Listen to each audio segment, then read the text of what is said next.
welcome, ladies and gentlemen, to another episode of the podcast. I am your host with Mike. We got a full house today. I got the whole squad in here. Whatever happened to predictability? Mailman, paperboy, evening TV.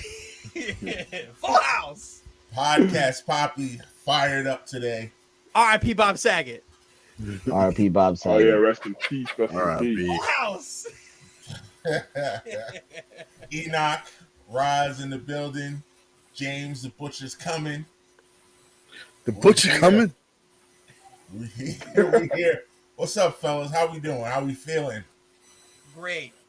Feeling good, man. Glad to be here. How are we feeling Fantastic. on this superb owl week? Fantastic. Superb Owl. Yeah, Mike. I personally feel great because that means we're a game away from the NFL season being completely over for me. So we can stop talking about it.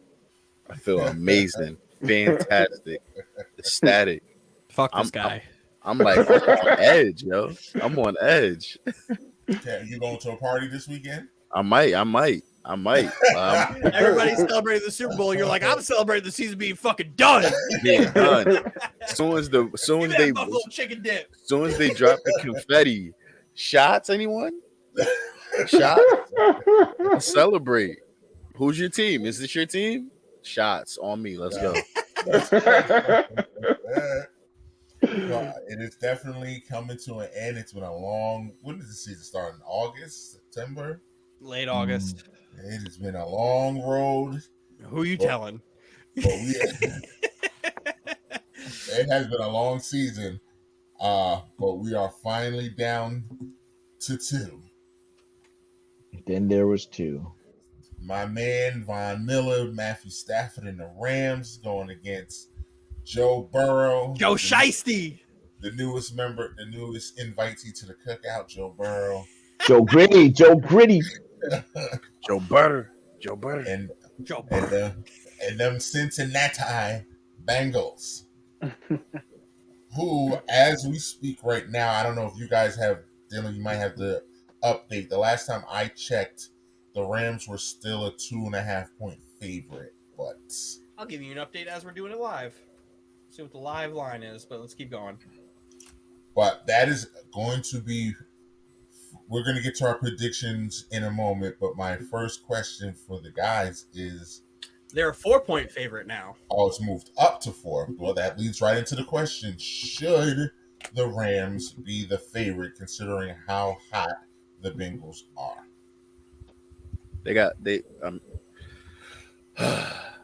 I'm speaking on this and I'm not the football okay? guy, but prior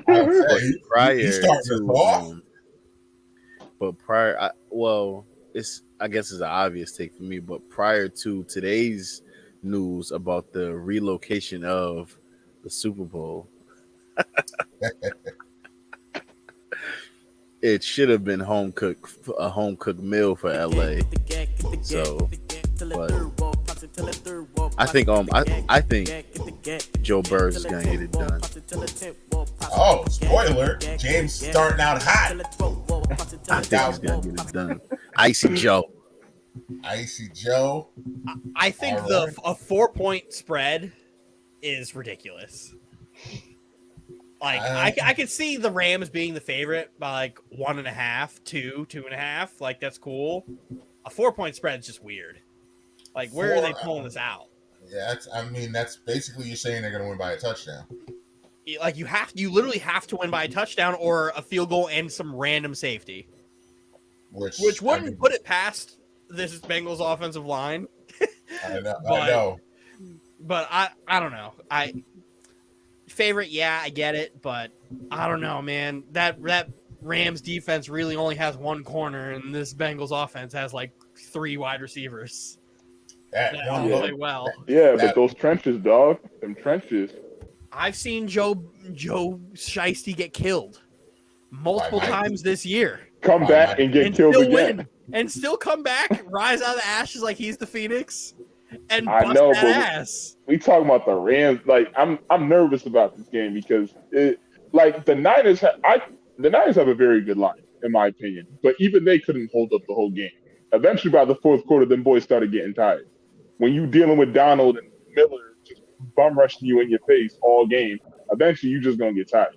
But Joe That Burrow Bengals, is one of those guys that, like, I think he's become like mythical in this season, and like but, 4 games that he played in but his career, that he's just become this mythical figure. no, but hold Just like on a Joe can second, do it because all.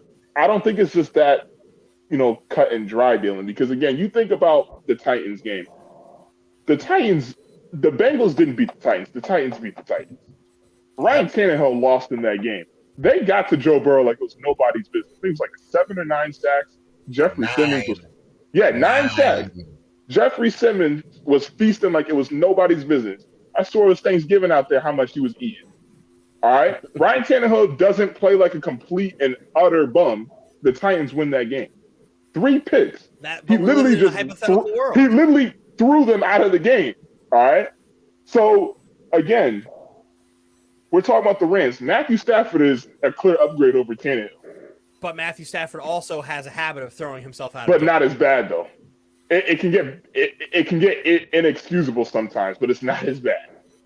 But I think you saying that Tannehill lost Tennessee the game discredits Joe Burrow leading an offense to score 24 points. Come on, Dylan. You saw that game. Now, I did I see think- that game, but you I can't think it's- discredit Joe Burrow. I think At it the same discredits the Bengals defense because they actually played very well. They did. So, And like, they we can were talk playing about well Tannehill playoffs. throwing that game away, which he did, and I'm on record saying Tannehill's a bum, especially when we beat that ass like a drum. Oh Start the God. counter again. Haven't been able to say that in 3 weeks. But, like, you can't discredit the quarterback leading the team down the field to put up points, even after getting sacked 9 times. That just means their defense stepped up. And they stepped up in that game, and then they stepped up against the Chiefs and the next game, and they could keep stepping up, man. They just beat the best quarterback in football, held that team to 3 points in the second half of that game after letting out 21, and they came to play. And then Joe Burrow again comes down, leads the team down the field, put more points up on the board. Like, he's put himself in this category of just man, when times are down, I think I want Joe Burrow leading the way. I want to, before you go, Roz, I want to please get me. I'm not disrespecting this man and comparing him to but because he's way better. But this really has that Joe Flacco unbelievable type of run. I know that Burrow already we can tell is way better than Flacco. But that run that Flacco went on that year, I still have never, maybe Nick Foles, but I've never seen anything like a quarterback getting that hot and playing out of his body and above his head. Joe Burrow is playing out of his mind. I don't know if he's this good. Like, this is otherworldly good that he's playing right now. And I don't know if he's that good or if he's he is. He's just really hot. He is. When you played, I'm sorry. Go. My bad. I mean, yeah, you go ahead. You go ahead. No, he is. Again, when you're playing this well with that little protection, again, at the end of the day, you start shoring up that line, and then you give him that time. Not that he's shown us he don't even need the time. If we're going to be completely honest, now you give him that time, and it's just like, watch out. It's just pretty much watch out. You look at the AFC North, the Steelers, they're looking for a quarterback right now. They don't know yet. I've seen Mike Tomlin go into these, places, checking some guys out and whatnot. The Ravens, hopefully they bounce back. They could be a threat. The Browns, Baker Mayfield, no. So realistically, the only challenge to the Bengals is going to be Baltimore next year. So the Bengals are going to be a threat for quite some time. Yeah, I mean, like, a Joe Burrow, man, I just haven't seen someone that, how do you not beat out Dwayne Haskins? Yeah, it's just because we're looking at Joe Burrow, and Joe Burrow has otherworldly talent. There's not a time since he transferred out of Ohio State that Joe Burrow hasn't been, quite honestly, the best player, let alone the best quarterback on the field at any given time that he stepped foot on the field. We saw him probably orchestrate one of the best Heisman seasons. Like, you know what I'm The single saying? greatest season a quarterback has ever played in college football history. And dominate, like dominate. And then you see him go against get drafted number one overall, hometown kid, all that pressure that comes with that. And he was on pace. He was throwing up crazy numbers as a rookie. He was He's throwing having a 50 good. times a He, game. he was having He a was good rookie year though. he was throwing up crazy numbers, and I have no doubt had he not been injured, he would have won rookie of the year that year. But again, or his ACL, we're trying to figure out.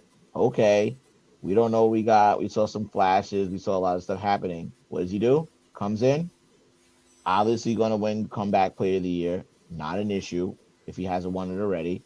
And then he just goes on a run, and now we're talking about him being in the Super Bowl, and now we're talking about him being possibly the third ever player quarterback to win a national championship.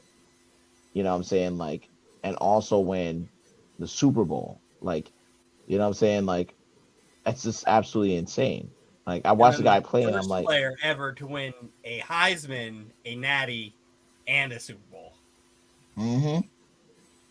And I'm just sitting here like, this is crazy. Like, I'm just like, are we like, is is he the greatest? Because we talk about Aaron Rodgers and we talk about Tom Brady, and then like I don't know if I think when Aaron Rodgers went on that run when he won, like everybody's like, oh, Aaron Rodgers is like the best thrower of the football in the league. Joe Burrow is not going anywhere anytime soon. You know what I'm saying? Like the dude got drafted, I think, at 22. Like he brings a championship to Cincinnati. Greatest I Bengal of all mean, time. I mean, He's the greatest Bengal of all time. I'm going to say that. It's I'm Chad, going to say that. and then here's Joe, and then it's Chad. I'm And going to then say that. TJ. I'm going to say that. No offense to Boomer. No offense to Boomer. No offense to any of those guys. I know Carson. there's some, like Nah, Carson Palmer. he's already past He's Carson. better than Carson. He's already He's past better than Carson. Carson. Like, but I think The Andy Dalton. kudos to the Bengals. Kudos to the Bengals because they, Who dey? everyone was yelling about, oh, they got Joe Burrow killed. They need to go pick a lineman in the first round. And they said, we're going to choose the undeniable talent over not just the need. Because Sewell's having a great job. He did a great job last year in this year past in Detroit. But Jamar Chase is an absolute Dog. generational talent. I mean, like he's a generational talent. You And pair two generational talents who have already have a chemistry.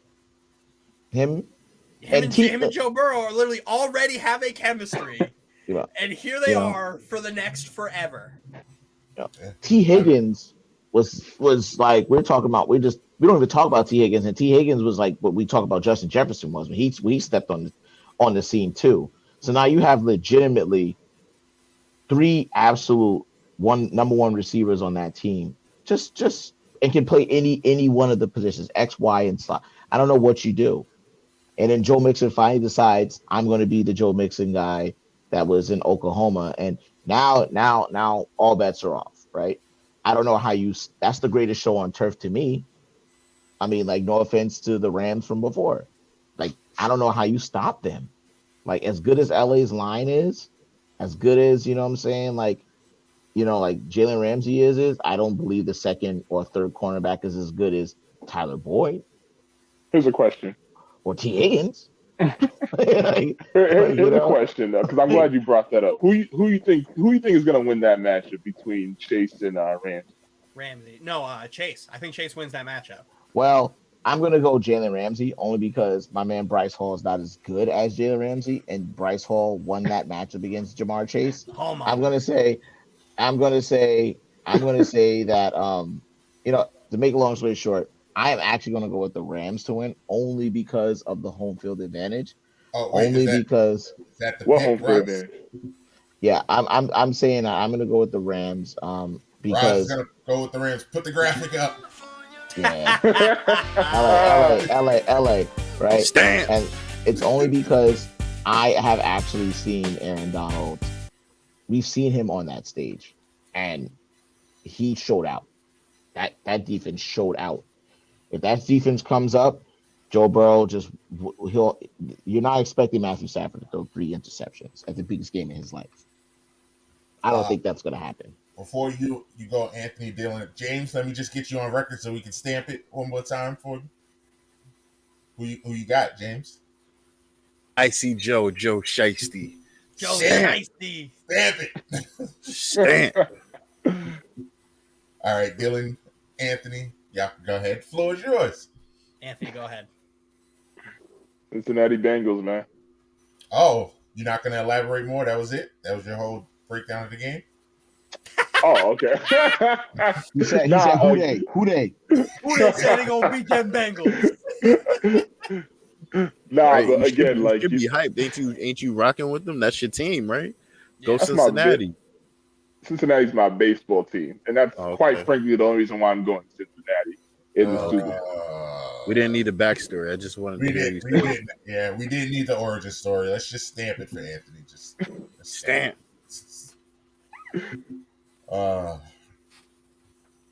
I started with week 18 after the Raiders and the Chargers game being on record saying that I thought Joe Burrow was better than Justin Herbert. Not only am I correct, no, he's not. My guy, Joe Shiesty, Joe Brr, is in the bowl.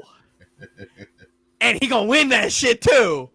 Joe Burrow and the Bayou Bengals are going out there, and they're the hottest team in football. This is the hottest I've ever seen a quarterback play since Nick Foles, since Joe Flacco had that 1 year where he decided to play above average and get to the Super Bowl and win it. This is it.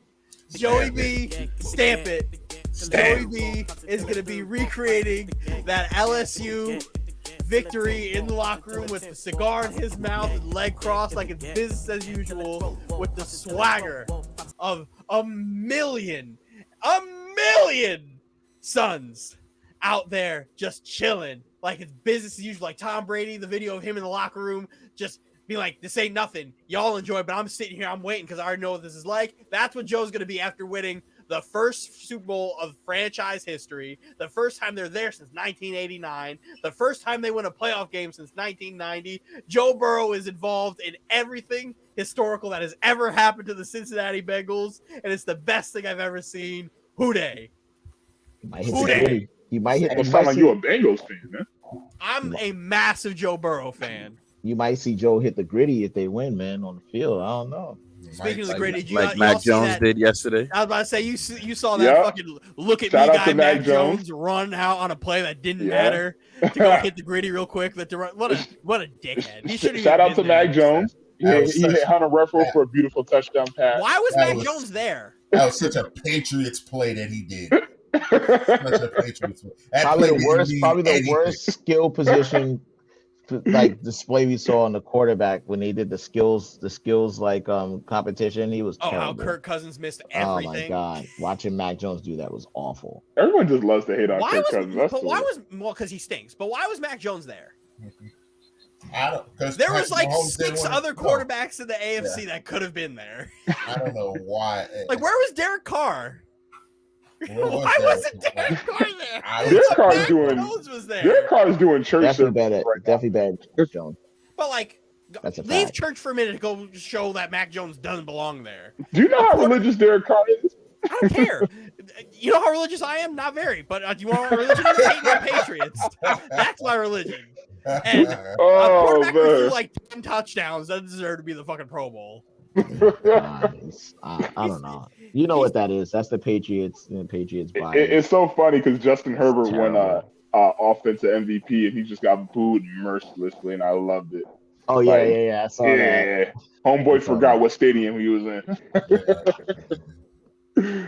Moving on. It's a beautiful stadium, though. It's fantastic. Too bad we're not seeing any more football in it this year.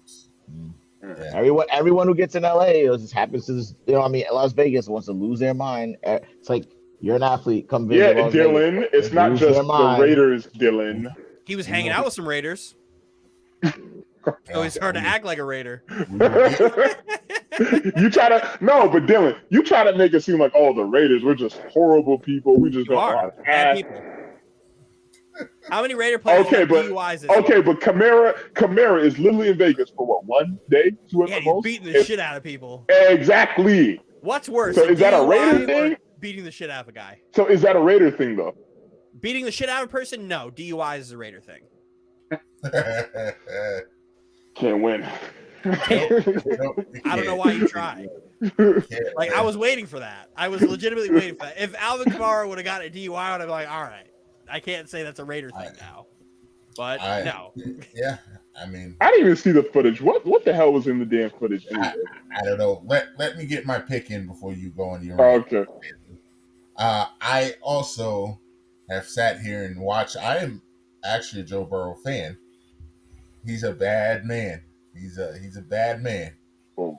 Like Dylan stated, that offense is tough to stop. If Joe Mixon gets going, I don't know how you stop this team, because once the running game's going and you got to worry about that, it's you in for a long night. And like Dylan said, I will agree. Although I thought Jamar Chase was probably the best player on the field against the Titans, but Joe Burrow has been the best player on the field pretty much in all of these playoff games. He's been playing out of his mind. But that will not happen to my man Aaron Donald. He is the best player on this field this Sunday. And I've been rocking with this Rams team for months now, and I will not abandon them. I am going to take the Rams and their terrible home field advantage, but it will be rocking in SoFi for this game. And stamp it, the Rams are going to win the Super Bowl. Matthew Stafford gets his redemption, sticks it to the terrible Lions ownership, and he will, spoiler, not win the MVP. Shout out to Cooper Kupp, who's going to win the MVP. But that is it. With that. Our picks are locked in. 3 for the Bengals, 2 for the Rams. Will be a fun show next week. I think the worst kept secret in all of sports is me picking the Bengals to win the I knew instantly that you were picking the Bengals. As soon as they beat the Chiefs, I knew you were picking the Bengals. That was the best, because I had my 2 favorite quarterbacks in football playing against each other. And it's like, it was a win-win for me. It was an absolute win-win for me. So it's like, there's nothing could have been more perfect. Those are your 2 favorite. My 2 favorite quarterbacks in football are Joe Burrow and Pat Mahomes. Oh, really? Yeah. Why? Who else would it be? Tom Brady? Fuck that guy. He gone. Fuck him. So, Tom Brady retired. Moving on. Yes, Alvin Kamara did get arrested this week.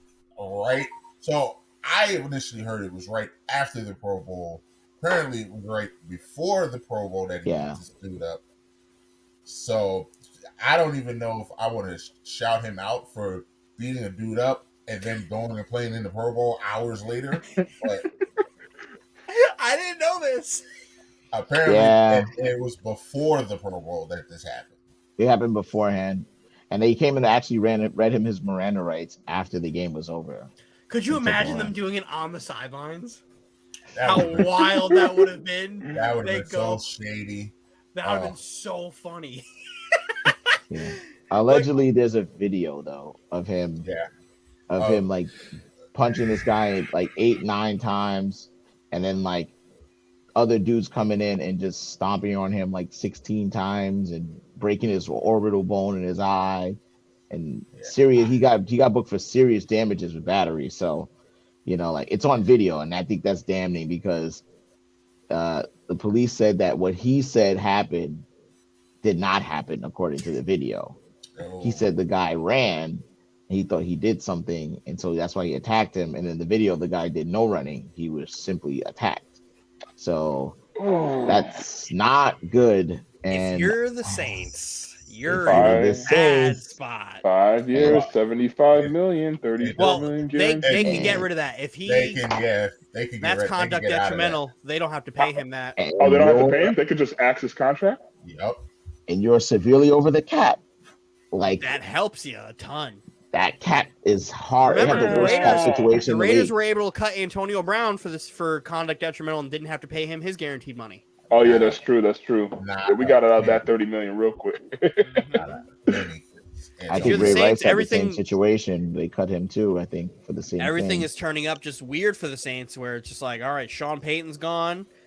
Now Alvin Kamara is doing this. You Shout just out to throw Dennis Allen for the Dennis job. Allen getting the job that he this team rightfully gonna go deserved. from an offensive Sean Payton team to a defensive Dennis Allen team in the matter of days. I'm here for it Mhm. But who, because that who, defense wins, is still sacked. but who wins that division now with Brady gone? The Saints, if they can get a quarterback, If they get a I decent mean- quarterback, the if Saints. they can get like if they can, I'm gonna sound crazy saying this, but if they could get Jimmy G with that defense, they could be the Niners 2.0. With If Jimmy Michael G literally Thomas coming comes out back. and saying, If Michael Thomas comes back, Michael Thomas, even if he's not there, That That defense is offense better is- than that. their defense is nuts. Their offense is literally built the same way as San Francisco of Michael Thomas. but out if we're there. talking Kamara not even being there, or Well, that maybe hurts. just You have a great offensive line. But okay, but and- who's he throwing it to? Insert running back here. But now you can anticipate Kamara not being there and go actually replace him. So They found Kamara in the 4th round. trust me, I don't think this is the end of the Saints. I don't, because that defense is too good. It's something to watch. It's definitely something to watch and pay attention to for this Yeah, upcoming. but Cameron Jordan don't throw free agency. touchdown passes. I mean, at the end of the day, it's like He True. stops him. He stops him though. He stops We're him. gonna see. Defenses win Super Bowls. The All actual defense wins championships. You're about to see one. I on can't Sunday. give the Saints their flowers yet if I don't see at least Thomas or Kamara on that field. Like, at the You end may of not the day, see either one of them on that field, to be honest. And if That you division can is cut, wide open. if you that can division cut is- Kamara without having to cut them, keep the money, you could probably send Michael Thomas out of town too and get a nice haul back. And I mean, look, Yeah. if Tampa Bay gets a quarterback, then I mean, still the same team. Well, they just Mhm. saved a ton of money. Their main priority whoa, now is bringing back Godwin. hold up. Listen, anything that's anything that's going after Brady, that's already a steep drop ball. All right, so we can't forget about that. If you're going to tell me they're going to trot out Kyle Trash, I would. That's never going to happen. They are not Yeah. going to play Kyle Trash. That's That's never not happening. going to happen. He sucked at Florida. He's not going to do well here. Bruce Arians would play before they allow Kyle Trash on the field. They'll put, As the they'll put quarterback of the Leftwich back out Buccaneers. there. Yeah, Put him But in if pads and But make if it happen. you're telling me that Tampa Bay somehow gets Russell Wilson on that team, that's not a Super Bowl team. Well, That's the thing Super Bowl is, team. you have to take a look. If you get Russell Wilson, their priority is trying to bring Godwin back, even though he's coming off an ACL injury. OJ Howard's a free agent. Leonard Fournette's a free agent. They Yeah, I only mean- really have Mike Evans on offense. They have to pay Devin White. They have to start paying some of the guys in their secondary. Sue, like that whole team still needs to get paid. Which is Mhm. probably the reason Brady left, because He knew what was up. he He hit the window. he's pulling a James Harden and it's getting tough, so he's got to go. Don't get me started. But let's get into. I mean, we all in here, we know what's up with the NFL with these coaching carousel. We know. I don't know. I mean, we talk in the group. I think you guys all pretty much know how I feel about the NFL being a farce with these coaching hires.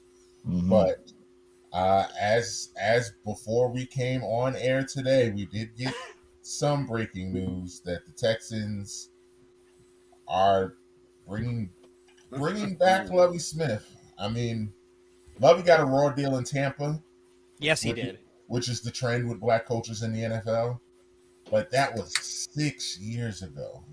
So I know he was an assistant head coach this year, but I'm rooting for him. They shouldn't have fired Cully to begin with. They shouldn't have fired him to begin with. But Lovey, I mean, Lovey will bring some stability. I know that. He'll bring some stability, but that roster, that cupboard is bare. I really hope they don't just do another one and done, because this has one and done written all over it. Again, That's what I what they was said saying. it was, basically. That's what I was saying. Yeah. because I was I mean, talking again, about they're it not in my other confirmed group chat reports. with my brother and my buddy Hunter. Shout out to Hunter, Yeah. thanks. But Hey. like Hunter, my My guy, guy Hunter. My guy. and we were just like, this has one and done written all over it. It's Like one and done. there's no stability in this hire because you're just going to move on the next year so you could go match a new head coach with your new quarterback.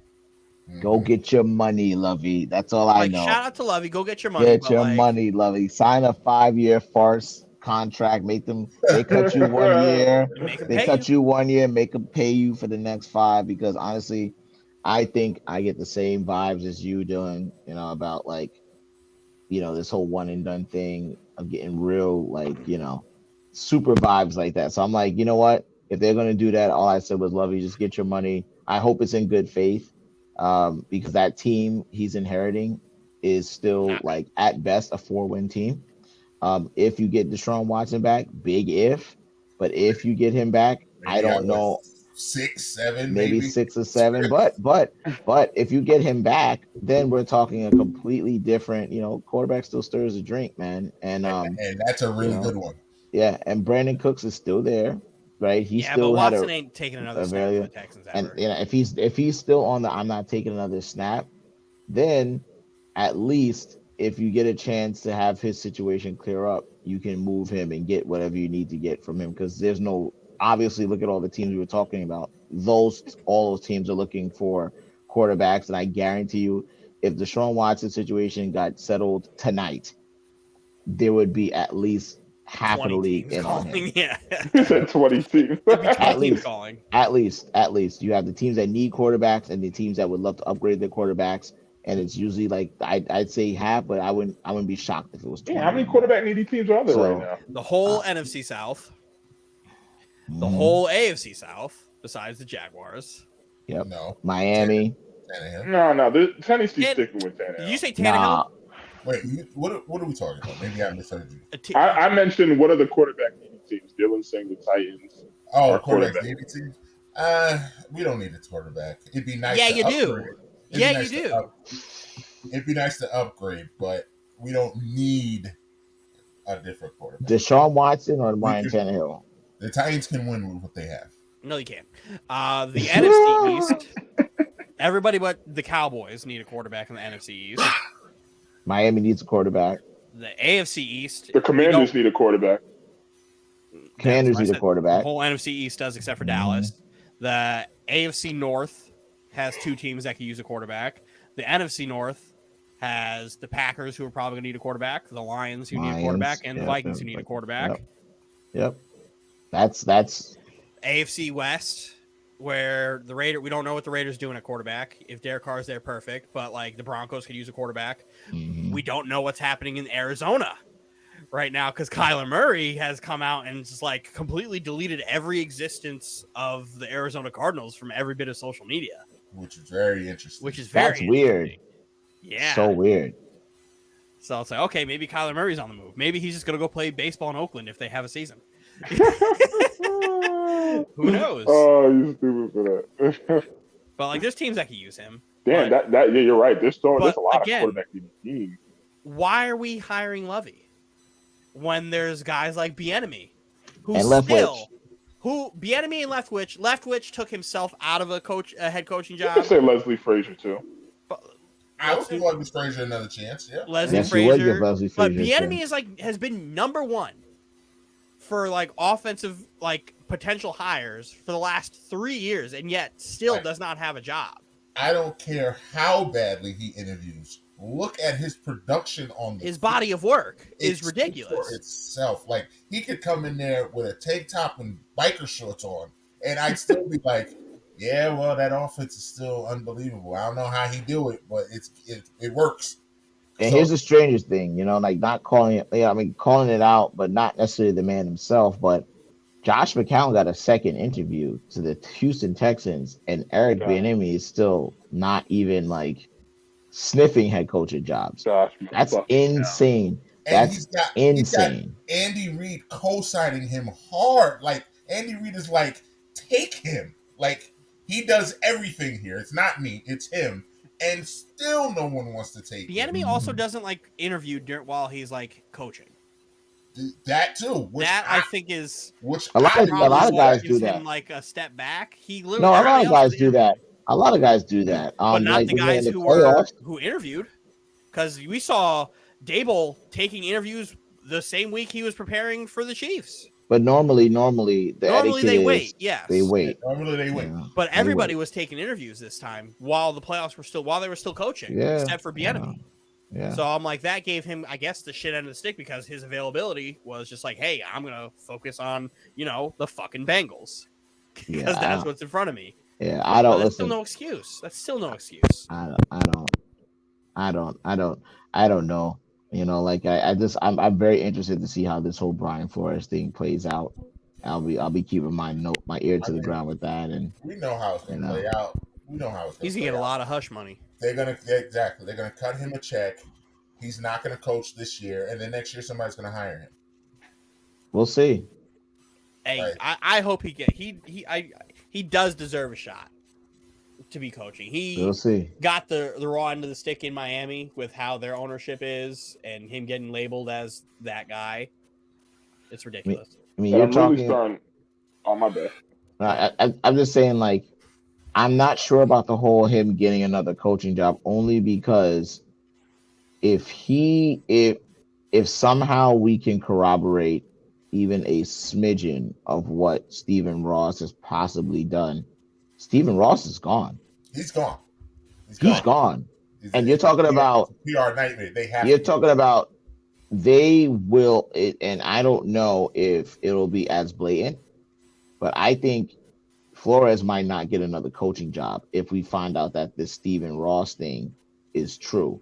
Oh, I Because think you're getting Flores is rid of prepared to be blackballed, yeah, which yeah, is exactly what's going to happen to him. yeah. I think they might end up giving him. I hope not. I really sincerely don't. But my gut is telling me they're going to give him the cap treatment, which is pay him.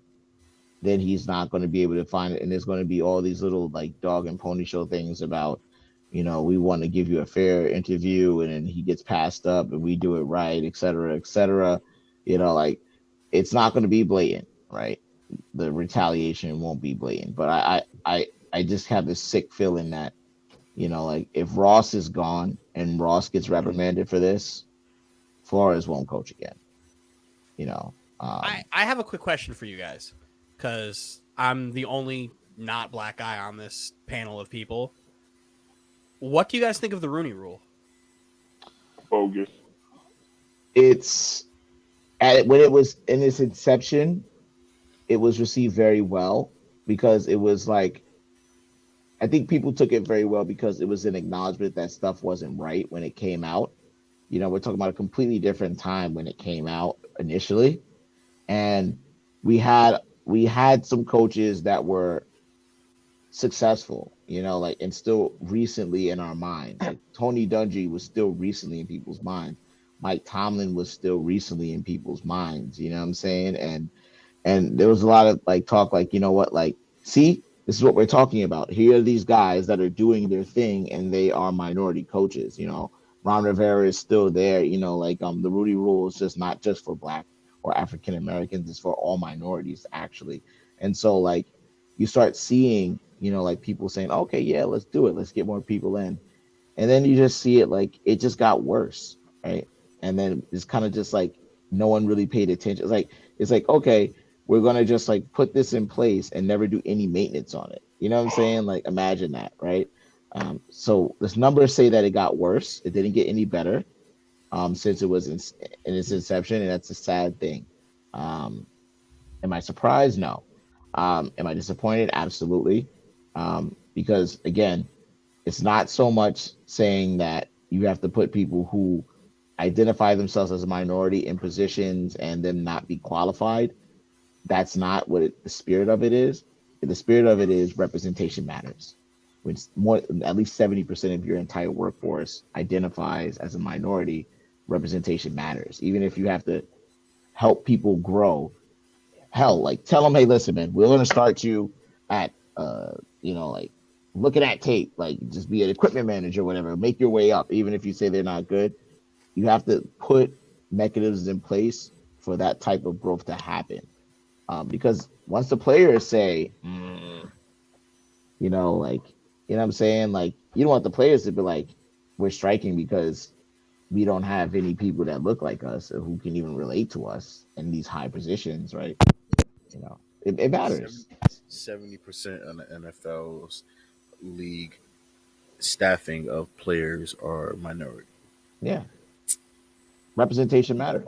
Almost 90 plus percent. I could be low on that as far as coaching goes is white, and that is a big issue. It's a big issue. Um, I said today earlier in the chat, I gotta always preface this. I'm not the NFL guy, but when I'm always doing my research and readings for the upcoming pod and stuff like that, I just come across stuff. And when I started seeing a few things like the Lovey situation, and then when they had put up the post about McDaniel's, I was like, "Up, the fix is in, y'all. Here comes the cover ups. CYA, cover your ass." Like when they posted this, I was just like, what? I mean, I get it, but it's like, come on, guys. Mike McDaniels, who identifies as multiracial, now joins, et cetera, as the NFL's only minority head coach. And I was just like, okay, here's the NFL trying to cover all ends.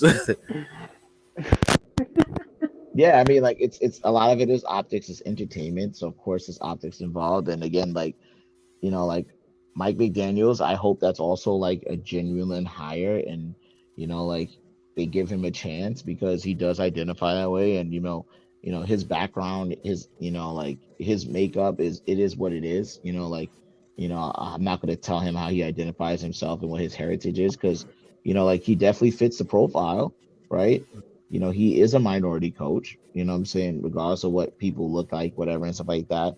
If he identifies as that and he's always identified himself as that, then great. Like my whole thing is like you said, like I don't want the sham hires, which is like you bring them in, yeah, it's great, and then you're kicking them out after 1 year.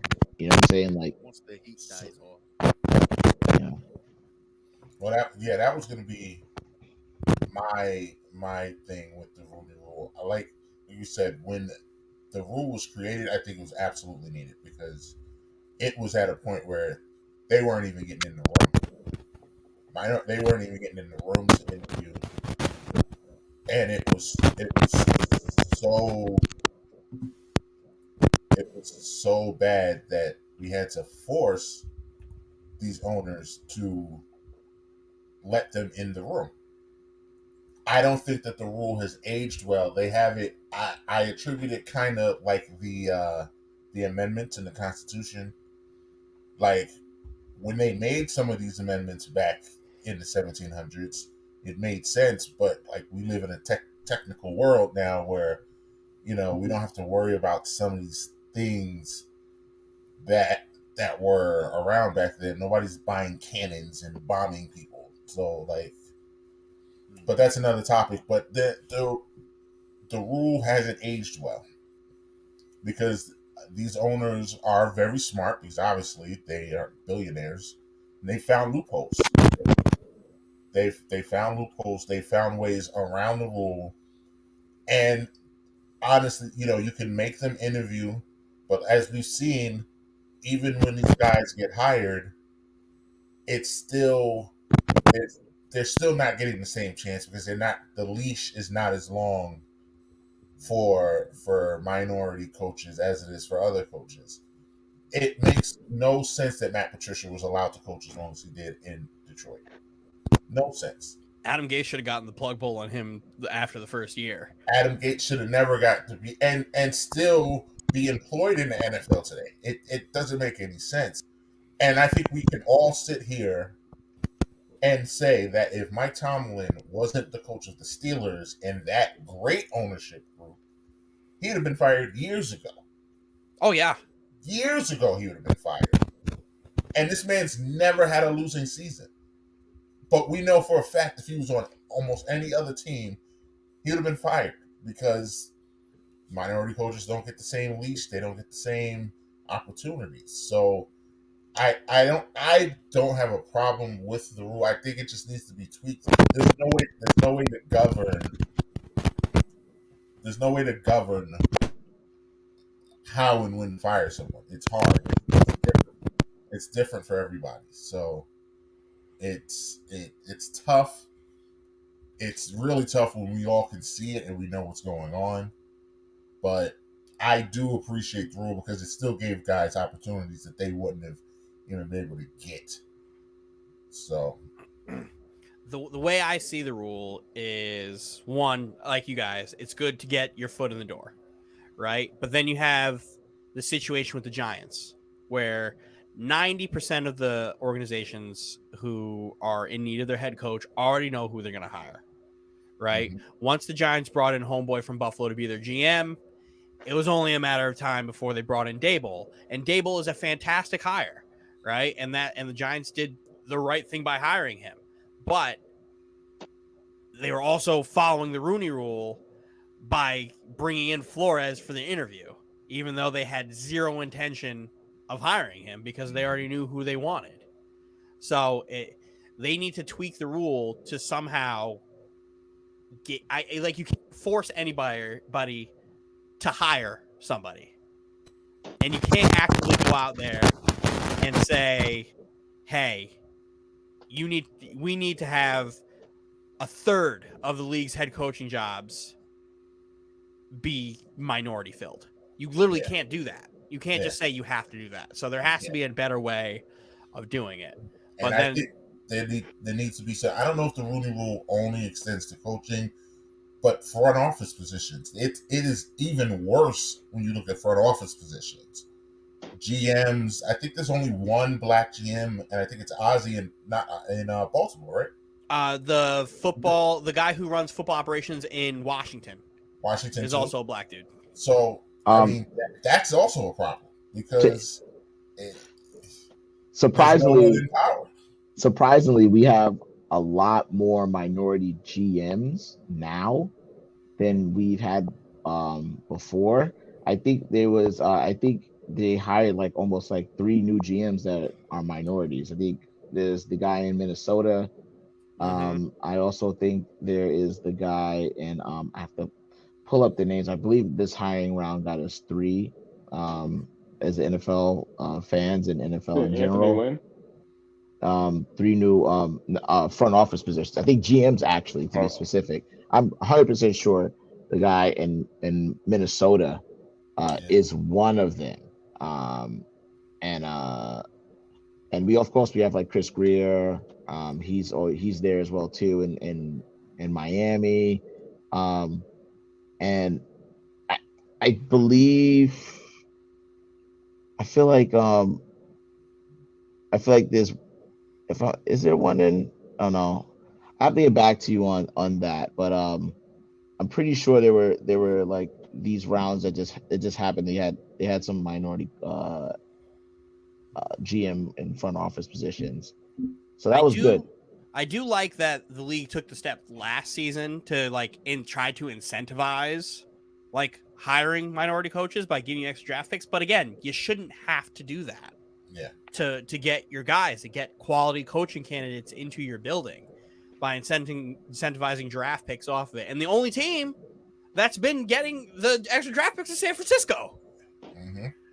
Because of Robert Saleh getting hired last year and now McDaniel getting hired. They're the only team that's profiting off of it.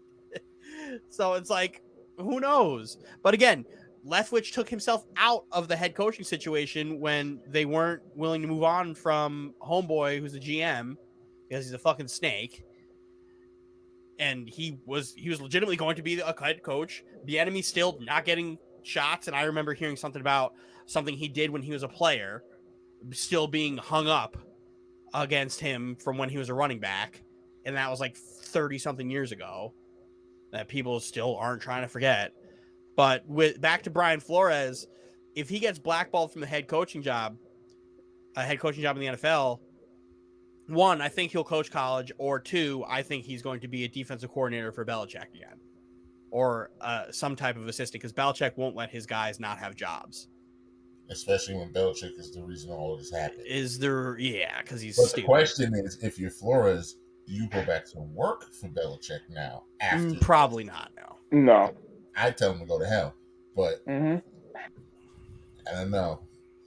Stay tuned next time on Dragon Ball Z is the story. We'll continue. James, you ready? We're done. That might have been the last football for a good little while, man. Till Good June. little while. Till we get to the Hall of Fame. Well, till free agency and then the draft. like that. But yeah, And man. boy, are we going to be draft heavy. Yeah, The I'm Jets proud. are in there. Oh God, Dylan's Yeah, favorite time of the year. Dylan, NFL draft. Roz too. I'm probably Yep. gonna take that. Yeah. Take that See, week off. that's like y'all Super Bowl, man. Oh Well, my Lord. I might let y'all just have a talk and just have your own Jets draft. Yeah. We could do a live draft with your That's gonna draft be correspondence, Roz. That's gonna be a non. Yeah, so it's so just to give last in. I know the Bears and Minnesota also have high minority front office positions of people in there, and also the Giants just recently hired a minority assistant GM as well too. So the front office surprisingly has been faring a lot better over the years than the actual head coaches, which are boots on the ground, which interact probably directly with the players more so than anybody. So that's why that's super important. But yeah, man, representation matters, and merit does matter as well too.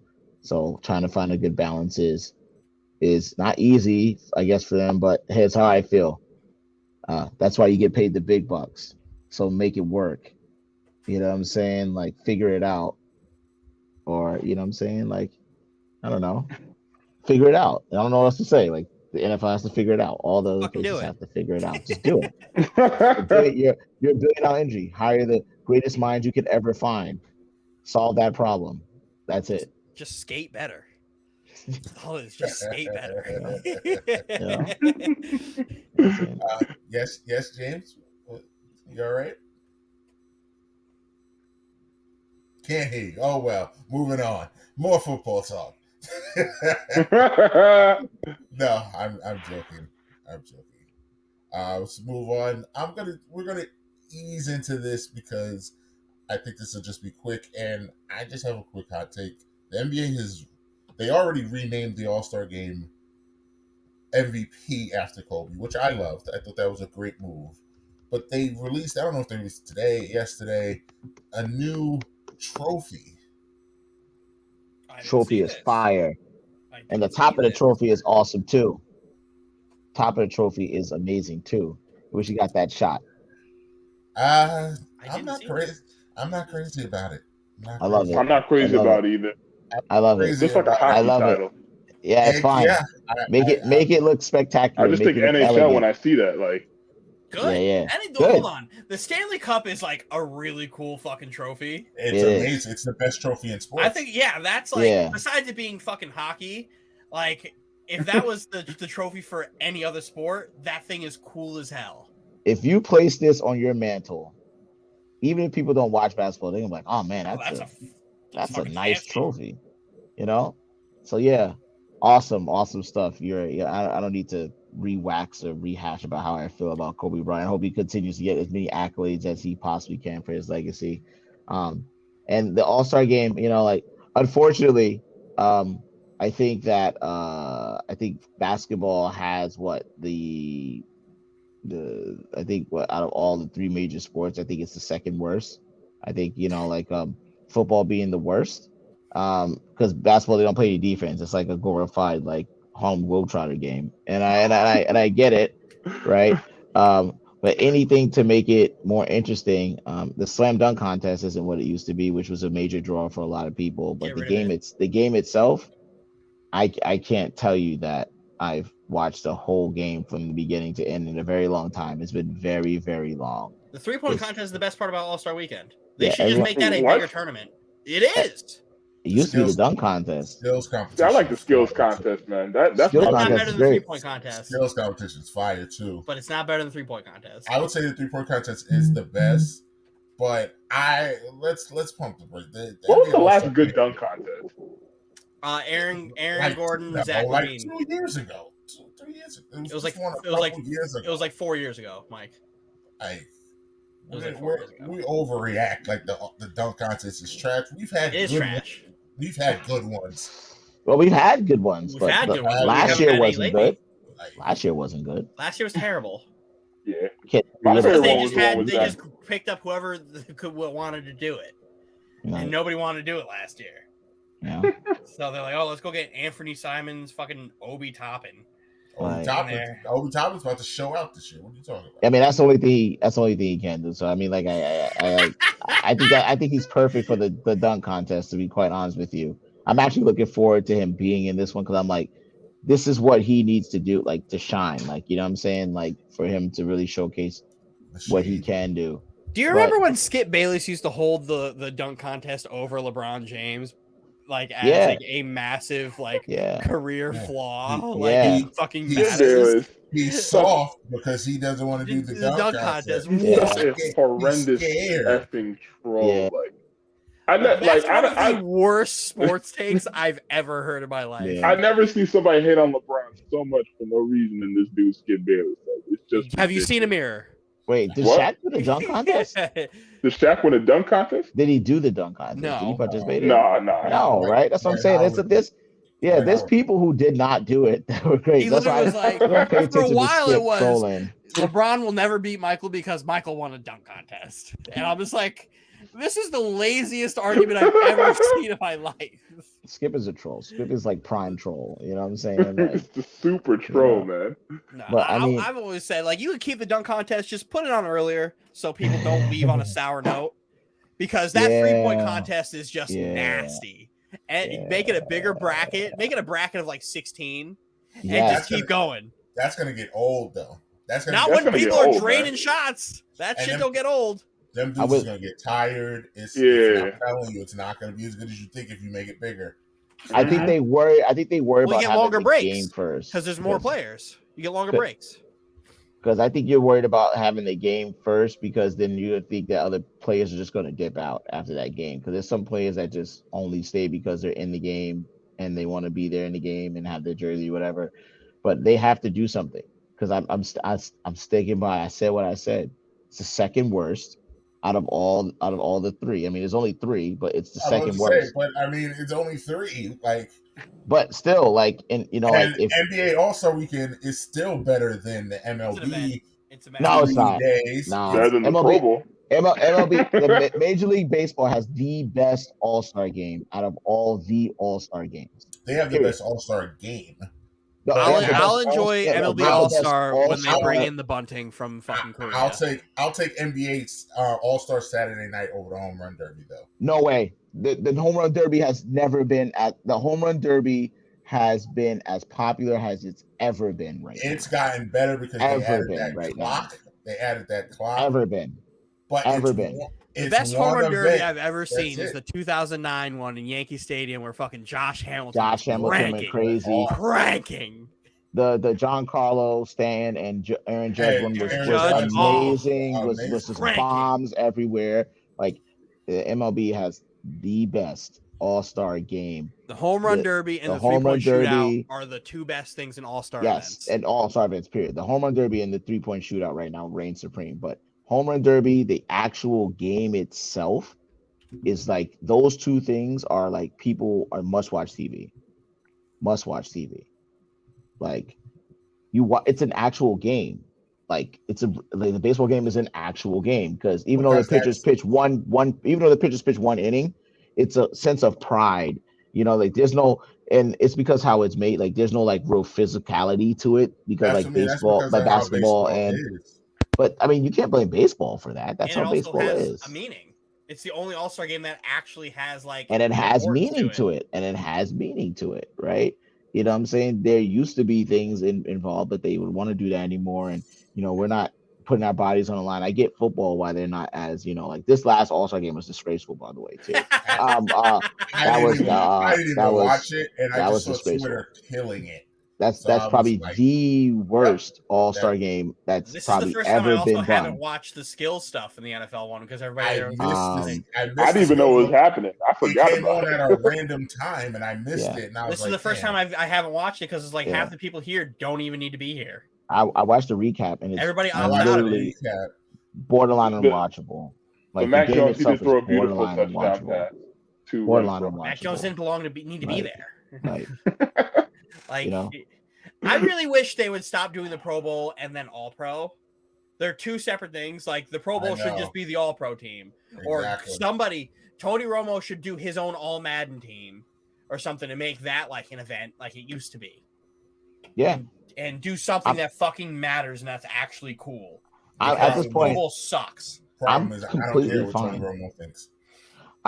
I'm completely fine with them just having just like names up, like, hey, you know, you get your bonus. Here's the All Stars of the year. Here's all. Like, they don't and even then need to play don't even have a just game. do better Don't events. have a game. Just Don't do have a cool game. events. But NBA, you know, like again, because you know, like here I am thinking that I'm going to see, you know, why I'm thinking I'm going to see a good game. I mean, what is interesting about the NBA, which still gives it, is that they made that rule change about the points and trying to decide the end of the game. So that's a nice little nuance they threw in there. And last year, it was actually interesting towards the end, but still, The last 2 years have been really good since they changed. yeah, that to the rule. end though, Really the end good. though, the end, like the last few minutes. So So you're you telling want people The first like 3 quarters You're don't matter. telling me you want to see? I don't want to see Kyrie Irving getting picked up 94 feet in the first quarter of an All-Star game. Like I want to Why not? see all, because I like seeing all the crazy alley hoops that they throw that they will never do in a regular game because it's too risky. Like I like actually seeing them show the skills that they actually have. Man, that like I don't want to see if Isaiah we were on Thomas the going for street, alley oops. if so we it's a was on the Harlem street, Globetrotter game then. That's what I'm trying to say. It's the Harlem Globetrotters, right? Like bouncing the ball off like James people's got nothing to heads, you know, like spinning them around like a top, like, you know, like you're over Steph jumping off the Curry jumping laying off the down and covering his trampoline. head when Giannis Like, is coming. you know, like, yeah, that's fine. Like, It's you know, fun. I get It's it. fun. It's fun, but it's not entertaining as an MLB All-Star game. It is Like, entertaining. it's not as entertaining as the MLB When All-Star you know game. the guys are on the court having a good time, it It's makes good to see watching them it more enjoyable. It's fun. pure. You get to It's enjoy fun. that, but like you know, I but could give less of a fuck about it. It's you fun know, seeing like, all Steph right. Curry dunk the ball, seeing Steph Curry dunk the ball, seeing Just- Chris Paul dunk the ball. Like you're Just to never remind going to you- see that. just to ever. remind you that they can dunk the ball. That's great. But here's the thing. Here's the thing, right? Like I think the biggest deciding factor between the MLB and the NBA, and Dylan alluded to this, what makes it different is there's actually not just money on the line and pride. It actually has real meaning in the playoffs. So By the home way, field advantage makes you show up. Like I may not be in the mode to really be into the All-Star weekend, but it's like, do I want to have to just like that play? is the stupidest rule in sports. It's not stupid. It's But a it makes it not. worthwhile. It makes it important. It's not. stupidest rule in sports. It's not. If you're sitting here and prime example, last year the Dodgers, or you've won 109 games, Great. best team in baseball, Great. and you don't get home field in the World Series Great. because the Arizona Diamondbacks bullpen pitcher gives up a bomb to Aaron Judge in the All-Star game. That has and mind you, Aaron Judge isn't in the World Series. That Diamondbacks player isn't in the World Series. But you're here and you don't have home field because of that. That makes no sense at all. What is the regular season for then? What is the point? And yet, the players are okay with that, and yet it makes the game super interesting and still the best All-Star game out of all three major sports.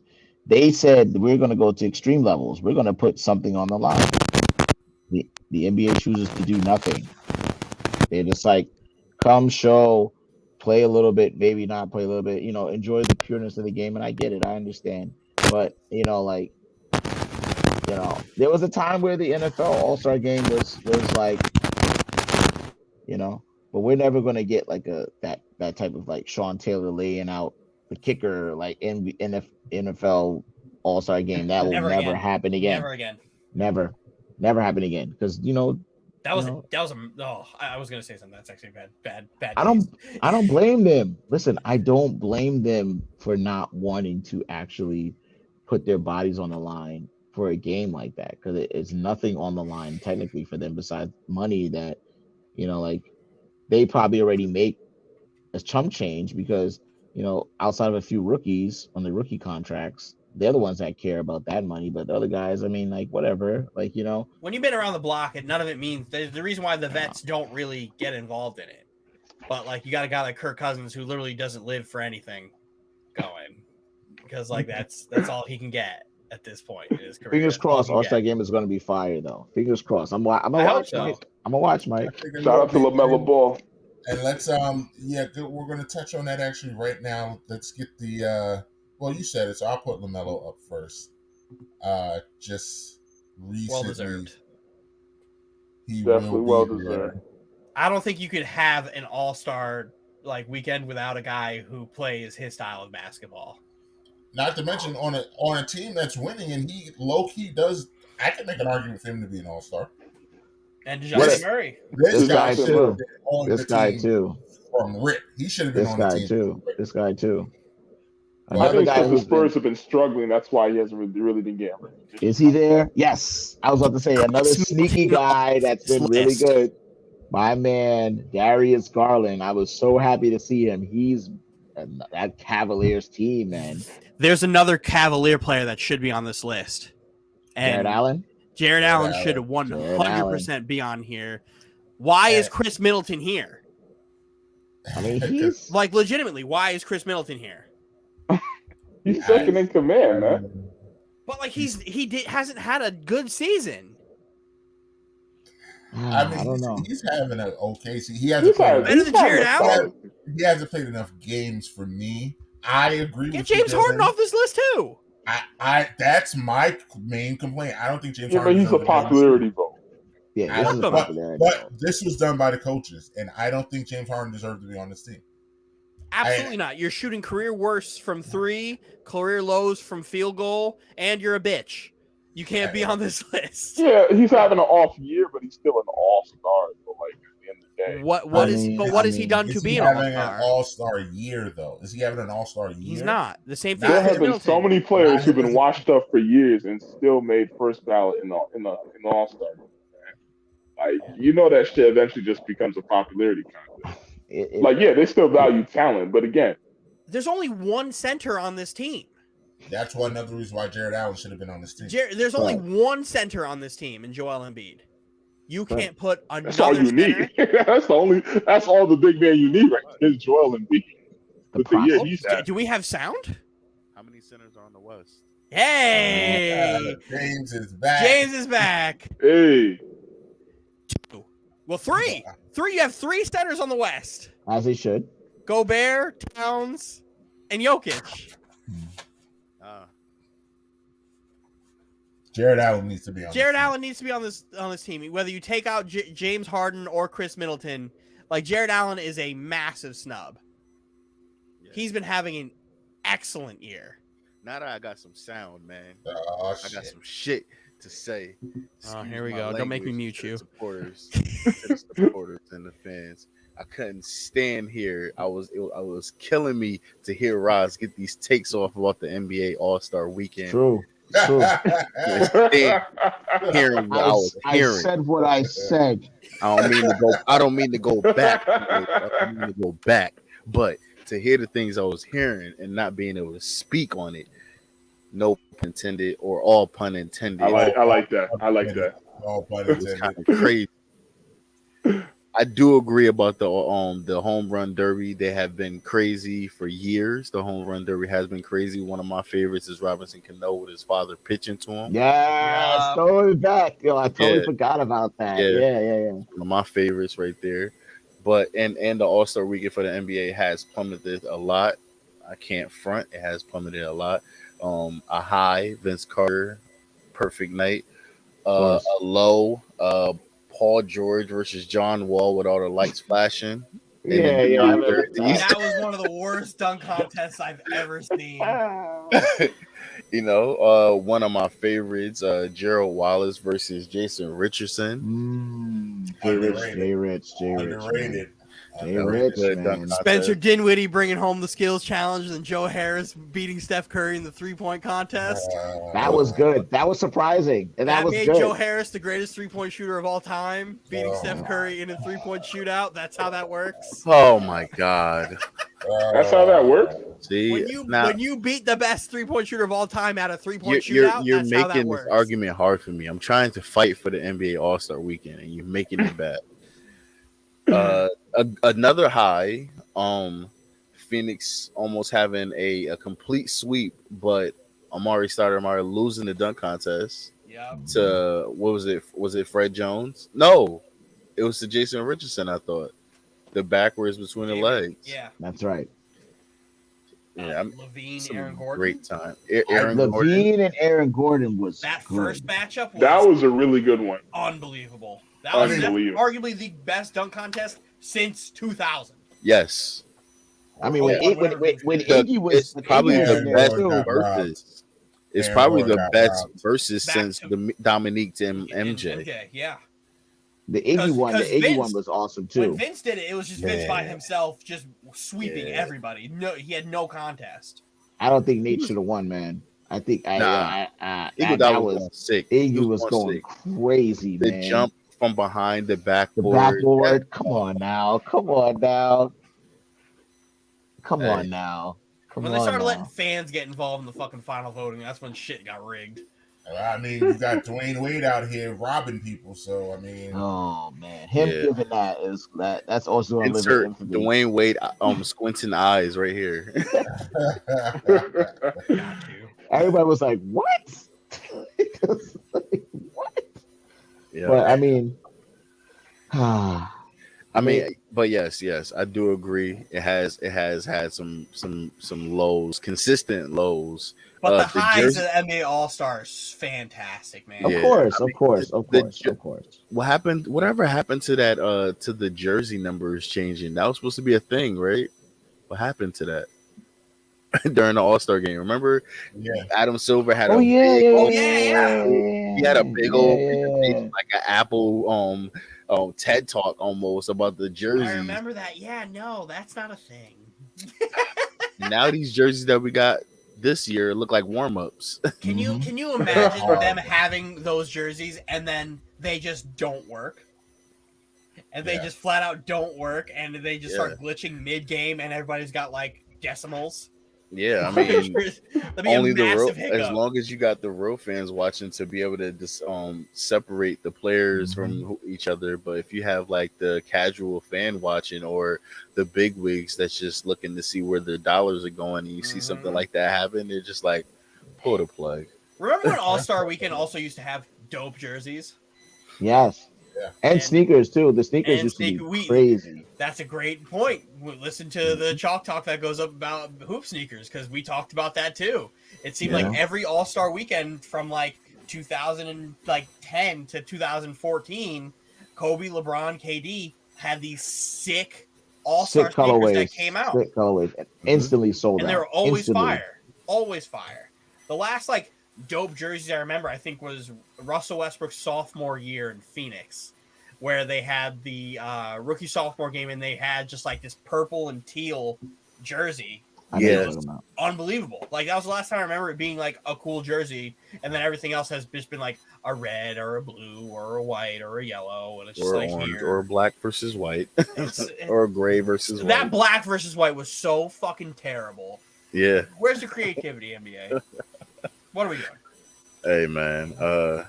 But yeah, a lot of good highs, but a lot of low lows too. A lot of low lows.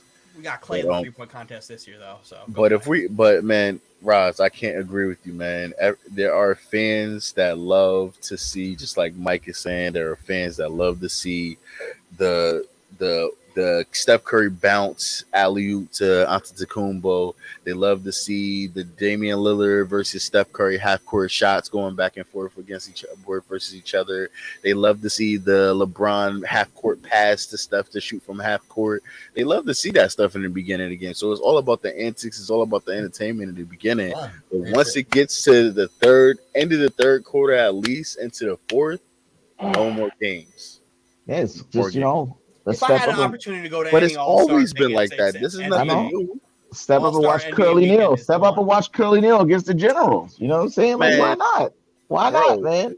When Why not? KG threw that alley oop to Kobe Bryant and he 2-hand slammed that in the All-Star game, that was the first crazy. quarter. They was not playing defense. I mean, they don't That's play been the any trend. defense. It's not a real game. So listen, it's not a real game.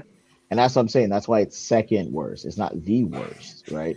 Is it a real I mean, game in the baseball All-Star game? it is a real game. It's a real game. It's a real game. If you watch the baseball, the baseball All-Star game, for Pitch however long count, you want to all go of back, the only difference is that because they have to be able to give everyone on the field and give them their time, they have the pitchers usually go 1 inning. But you can't tell me that game is not a real game. Because It's not I've real, seen because it. It is real. You would It never is pitch real. one inning in real life. You I would mean, never and- pitch one inning in real I mean, life.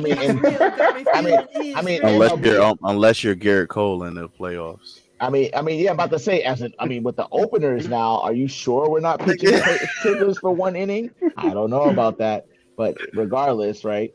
I didn't like that Garrett The MLB All-Star game is a real game, and the lights are on, and it's like intense. It's much watch TV. People are getting fired up, and I don't know. I just feel like even the commentating for the MLB All-Star team just has a little bit more juice slightly than the NBA. That's because Joe Buck like- is as boring as it gets. I'm just saying, like, again, I think the NBA All-Star game has a chance to bring it back. I think that's always the greatest thing is we always want him to come back. It only takes one great slam dunk contest. Yeah. That's the special sauce. That's a special sauce. More than a couple. That's the special sauce. And if that happens, then the NBA All-Star game immediately vaunts up to the top because people just the buzz of the slam dunk contest is like it's too much. But I think what's happening is what I'm always worried about is you might be reaching the peak of the creativity.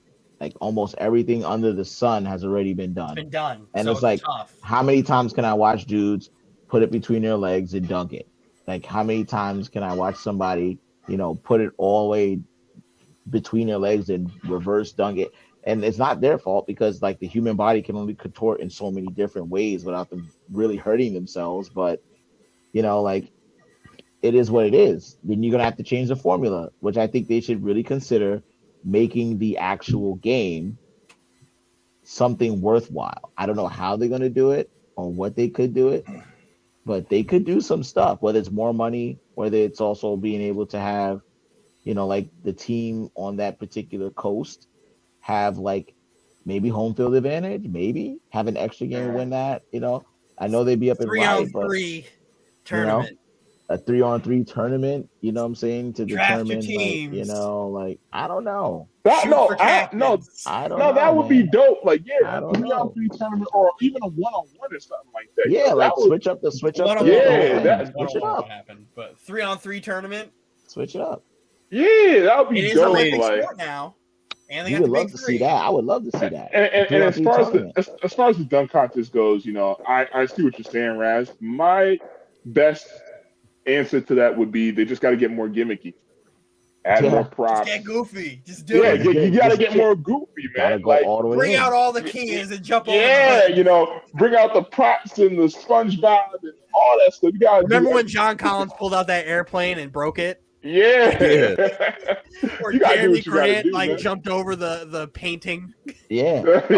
And you know what? That's a good idea. Maybe they do a theme thing. Maybe every Dwight Howard puts the cape on. Didn't they do that? What is it? 2006. Josh Smith, J.R. Smith, and a bunch of those guys. They had a wheel, and they had like different like. Yeah, that's right. Yeah. Like that. Bring that back. What the problem with that is? When those dudes were doing that, everyone hated it. Everybody would say, "Oh, this is stupid and gimmicky and blah blah blah." And now it's But we didn't. But man, we didn't that expect it was to be pretty this. cool. That was But pretty now didn't- it's cool. like, because all we right, didn't- cool. You give everybody beforehand all the names and the dunkers who are going to be on it. Do homework. That way, when you hit that player or hit that dunk or hit that dunk contest, you already know what you're going to do. You give yourself 2 or 3 just in case somebody else does them, and then you just do a throwback dunk contest. I'm just asking for crumbs right now. That's all I'm asking. He's For. not just that. Bring it. I Bring mean, it back. Bring Nah, it back. but like Something. it has gotten on the decline. I think the thing that just gets on my nerves when they take forever to build up the dunk, And then they and then it's either something whack or they miss the damn dunk. And then they take the same amount of time to build up again when we've already seen the dunk, and they're just going to do it again, and then they miss it again. So then it's like the 4th, 5th time we're trying to see them make the dunk. Yeah, You know, I mean, and I've seen that all too many That takes times. away from their points. That takes away from their points. My thing is if you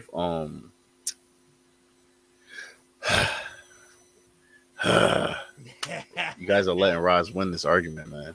Not a hard argument to win. I said what I said. Listen, with the dunk contest, I mean, they gotta build some type of anticipation. Where I do agree with Skip Bayless about LeBron, I don't think he's soft for not being a part of the dunk contest or nothing like that.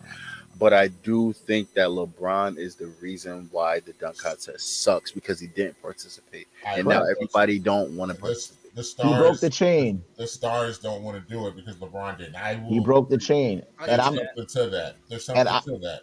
And I'm gonna be honest with you, like a little bit of me felt animosity towards him. I think me and Mike got something like, why won't he just do the dunk contest? Because Remember listen, when he used to put himself in every year after the dunk contest and then never do it and never go. And I'm like, next year. Yeah, and I'm like, if you lose, bro, like the other thing, like LeBron doesn't understand, and he never understood, which I don't know why his team didn't hammer this in his mind. Him being there in the ballot is not. It's way more for him and the league than it is. It's bigger than him, right? He's all about things being bigger than him, and the league is, so like, why would you just say I'm not going to just do it? Like, you know what I'm saying? Like, you can do everything else, do all these dunk contest dunks in the actual game, but let's go ahead and let's not. Even if he did a off the backboard dunk like he did in the All-Star game one time, people would have been ooh and oh yeah, LeBron. And if he lost, they'd be like, oh well, LeBron lost, whatever, stuff like that.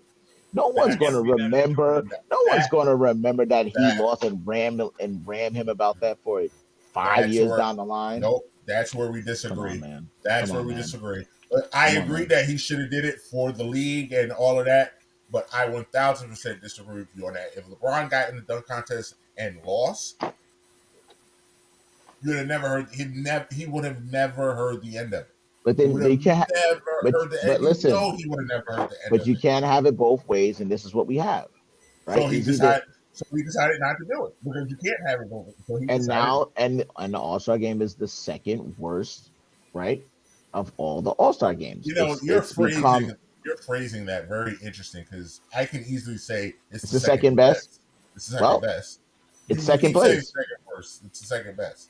It's second place. It's second place. I'm going to use the second worst because I feel like All-Star is actually pretty good. I feel like if hockey also decided to let people it's check, just nobody watches hockey. You know, like hockey won't let people check again. Right? I'm saying the second worst because the NFL doesn't have to do too much to be the second best. They don't do because they don't do anything. All they have to do is actually them also just play a little bit more. Like I haven't watched an NFL All-Star weekend, let alone an All-Star game. Remember the I'm about to date it right now. The last time I watched the NFL All-Star weekend, they was doing the football drop out of the sky to Ocho Cinco when his name was Chad Johnson. You remember that? Mm-hmm. That was the last All-Star weekend I saw. And I haven't watched All-Star weekend also since they had Nelly in it as a celebrity catching all this football. And I don't even know if that was a part of it. Was it? Yeah. Listen, it's not fair to ask the NFL players to put their bodies on the line for an All-Star game. You're asking them to it's not. decrease their span of their careers just for one game. They shouldn't even have a game. They shouldn't even have a game. That's what I'm saying. I don't care whether they have a game. They or can not. have a week. Like, I'd rather them Like- have a couple days of events like they do, and Like just for the have those fans. be fun for the fans. It's fan stuff. And, play And then you flag- get a and play- paycheck. Play flag football for like Yeah, like, I mean, yeah, play fan. I mean, like, the really, let the event where fans they have play. the quarterbacks hitting all the targets that are like moving up and down. That's entertaining as all hell. To Yeah. They watch need to Russell have- Wilson try to bang that shit in the far right corner of the end zone into a bucket. Like, They that need shit's that. cool. They need to add the NBA All-Star game to Disney, like when the football games are on Disney. Have some slime, have something. They have to add something. yeah, the Like NFL I said, just get more The gimmicky. NBA doesn't have any problems attracting younger fans. No, NFL has a problem building. But it's from the look. youth. It's the look, though. I'm It's the talking about for aesthetic. the NBA. Yeah, for the NBA, it's the look. Obviously, NBA besides NFL is probably the most popular sport of all. But it's like the look of it for especially the All-Star weekend. They gotta have something that's gonna grab their attention to watch or stay, because people turn to the All-Star game. I could be say it from a personal perspective. During the All-Star game, before they implemented this last 2 years, I would just tune in, see the score, turn away. Tune in, see the score, turn away. Tune in who has the highest this, highest that, who's in the race to get the All-Star MVP. Just tune in because it wouldn't keep my attention.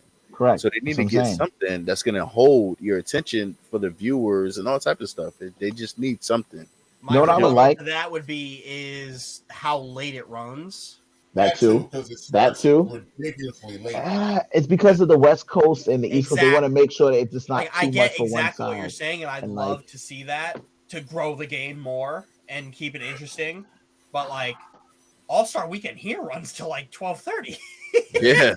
Yeah. Like it's a tough one to be crazy. around. And then Even again, Friday night runs till midnight. it runs till 12:30, and then if you have a bad final round of the dunk contest, you're like, this was terrible. This was trash. It wasn't, but you're frustrated because you waited up this whole time, and then it got let I out. waited up for this. That's And what then it is. sometimes the best part about All-Star Weekend is the after show with Oh, Ernie and everybody. That's the best part That's of the the best weekend. part, and that's up until 1:32 in the That's the morning. best part of the weekend. We're old. Always. Yeah. Here, I'm gonna be honest with you. Like, speaking of old, I think it would be an actual cool thing to kind of see like a basketball old timers thing thrown into the Yes! All-Star game. Yes! That would be fire to see some of the old legends play on the court. I would love to see a Like, half court that would be 5-on-5. Yeah, but Crazy. that's Or too half similar court to the big 3-on-3. three. But or like I said, I don't know about you Putting guys. Kareem in a game and Bill Russell just Oh, kind you of talking about the old? Oh, you old talking about heads. Put him I in. ain't watching that. I want to see Nah, Kareem that's break a hip time through the limit. skyhook. That's Let's a do good it. time limit. I'm not watching my legend. No. A time limit. Kareem break a hip because he Nah. went for a loose ball. Nah, you gotta go like you gotta give a time limit. But if you can get like past All Stars to come in, like the All Stars from like the past, Yeah, but that's 5 like or the 10 big three, though, years, like- whatever. Well, now you would need to go into like the early 2000s and go get Yeah, your you know what I'm saying. Amari Like, Stoudemire's coaching in Brooklyn, have him come out for a couple dunks if he yeah, can still do like it. have these guys just play against each other. Like, you know what I'm saying. Like, have them sign up and then they play each other for one game, whatever, and Or replace have a it. TNT announcer game. Like all the guys who work for Turner doing a game like that. I don't know about y'all. I missed the skills competition when they had the NBA player, the WNBA player, and the And legend. That was cool too. That That was was fire. cool. That was That cool. was fire. That was definitely cool enjoyed- too. But that was enjoyed gonna that. run its course because you're gonna run out of legends because they all are old. Yeah, I mean, Too old to play, bro. Yeah, I'm trying to see Bill Russell in that shit. yeah. You gotta have a time. You gotta have a time limit. You instead of having to be a legend, just have it be just a previous All Star. Yeah, I mean, Exactly. I guess they should just do Retired like All-Star. eras. If they did eras, like a small section of like, oh, this is from the '90s, late '90s, 2000s, 2010s. And They then did it that way. trade. That might, that I think that'll be good. any chance I get to see Candace Parker, I'm around for it. Oh my god. Yeah, I'm around for it. Yeah, man. But, But yeah. Yeah, I mean that's all. Oh no, we do have one more NBA topic. Roz, I know you about to cut out. Uh, we're gonna go into this James Harden saga. I'm actually just gonna let Dylan go because, I mean, I'm not the biggest James Harden fan. He's a pain in the ass.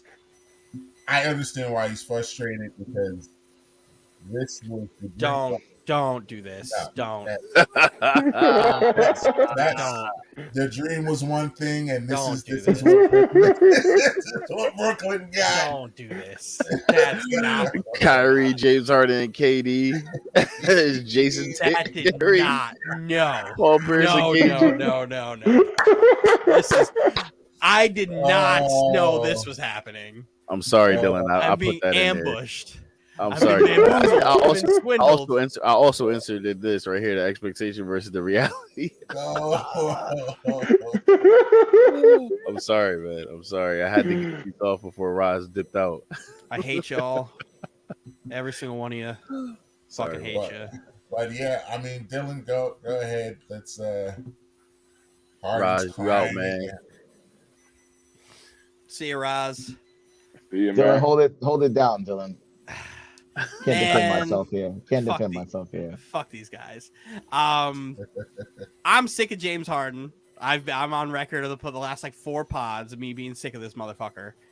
And then it goes to, the Nets are entertaining offers to James Harden's not going anywhere, but James Harden's is contacting an agent to discuss what's best for him in the future and blah, blah, blah. I don't fucking care. Get him out. Get him out. I'm sick of his ass. Like, the second time starts to get a little rough, this motherfucker throws a fit. Throws an absolute fit. But where was all this when the Nets were first in the East?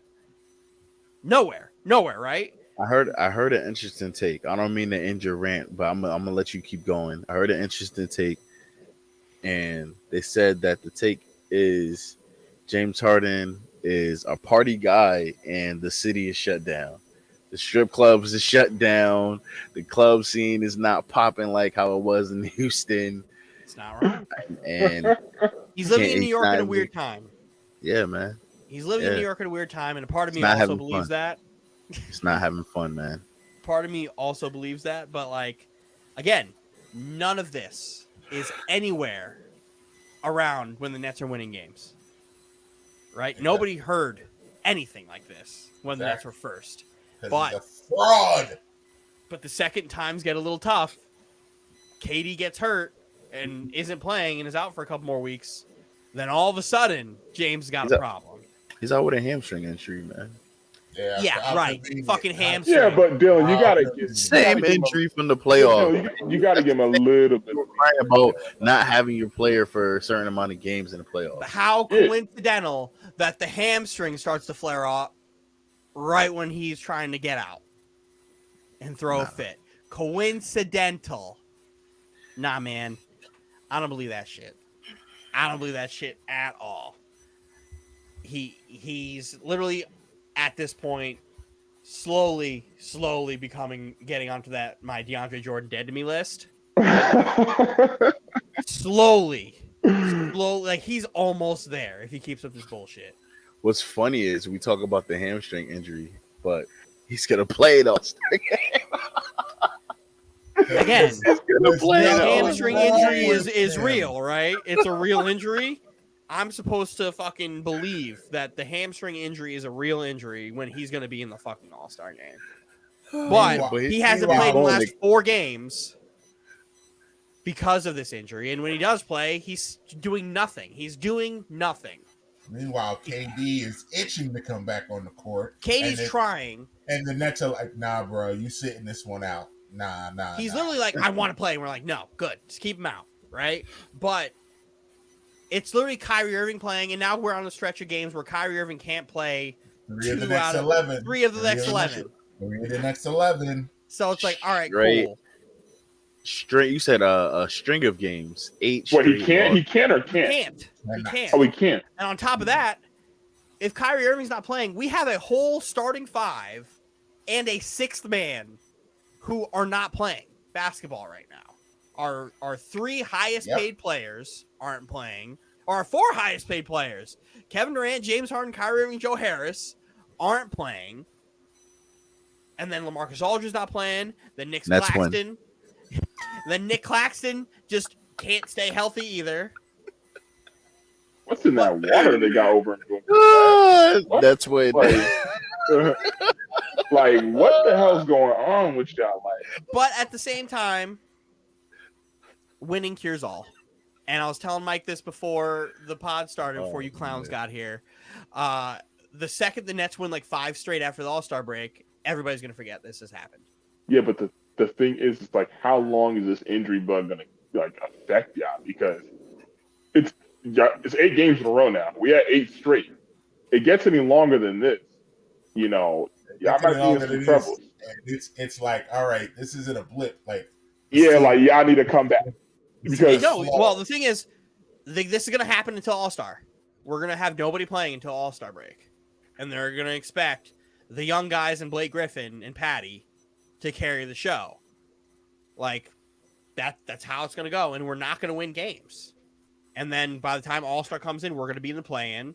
And then when everybody's healthy, we're going to rise from the ashes and be like the 5 seed. And Man, how fast you can fall from grace. It's amazing when 6 of your players just die. This is a few episodes ago. You was teasing us about the Knicks suck this, the Knicks suck that. I don't got to worry about the Nets. I told you the Nets should be worried about the playoffs. He did say a few episodes. He said, "Panic level 10." Yeah, when KD got hurt. When KD got hurt, I knew it was panic level 10 because I knew he was the only thing keeping us together at that point, winning and playing defense and all that stuff. I knew it was him, and I knew I can't rely on James Harden. Again, career low in field goal percentage, career low in 3-point percentage, like 8 turnovers a game. Yeah, he's averaging the most rebounds on a team. Cool, our center doesn't fucking play basketball. And then, like, I don't know what more to say to this. Like, Ben Simmons can't come to fucking Brooklyn fast enough, but it's not going to happen because Kevin Durant pulled out his fucking veto and is just not going to let James Harden go anywhere. Steve Nash is like, James isn't going anywhere. And Steve Nash is like, all your reports are fucking false. I talk to James every day. This is what he told me. And it's just like, I don't know who to believe. None of this makes sense. I just know I hate James Harden and I want him gone. Yes, I know who I believe. I believe my eyes, and my eyes tell me that he's quit. That's what my eyes tell me. No, I saw that in the Sacramento Kings game when Anthony, you guys were talking to me in the group chat during the Kings game. I'm like, James Harden is 1 for 17 with 0 free throw attempts and like 9 turnovers up in 4 minutes left in the game. That's what he made his second basket. That's what he made his second basket. Anthony was in the chat saying, "Yo, what's going on? It feels like the Nets can't stop a nosebleed right now." They can't. Nobody's playing. Nobody's playing basketball. Kyrie Irving and Patty Mills are the only ones who come to play game in and game out. Well, I'm not going to say game in and game out for Irving because he didn't play well in the Sacramento. But Kyrie, he's still out there giving his all. He's played well. He's had one bad game, which, I mean, he can't play unbelievable every game. But my thing with the Nets is that the Nets are 3-8 when Kyrie plays. That is starting to become a problem also. But how many of those games how many of those games do we have? I don't care. That's what it's like. He's played 3 games with Kevin Durant, and he's 2-1. No, that's why I asked how many games was KD playing.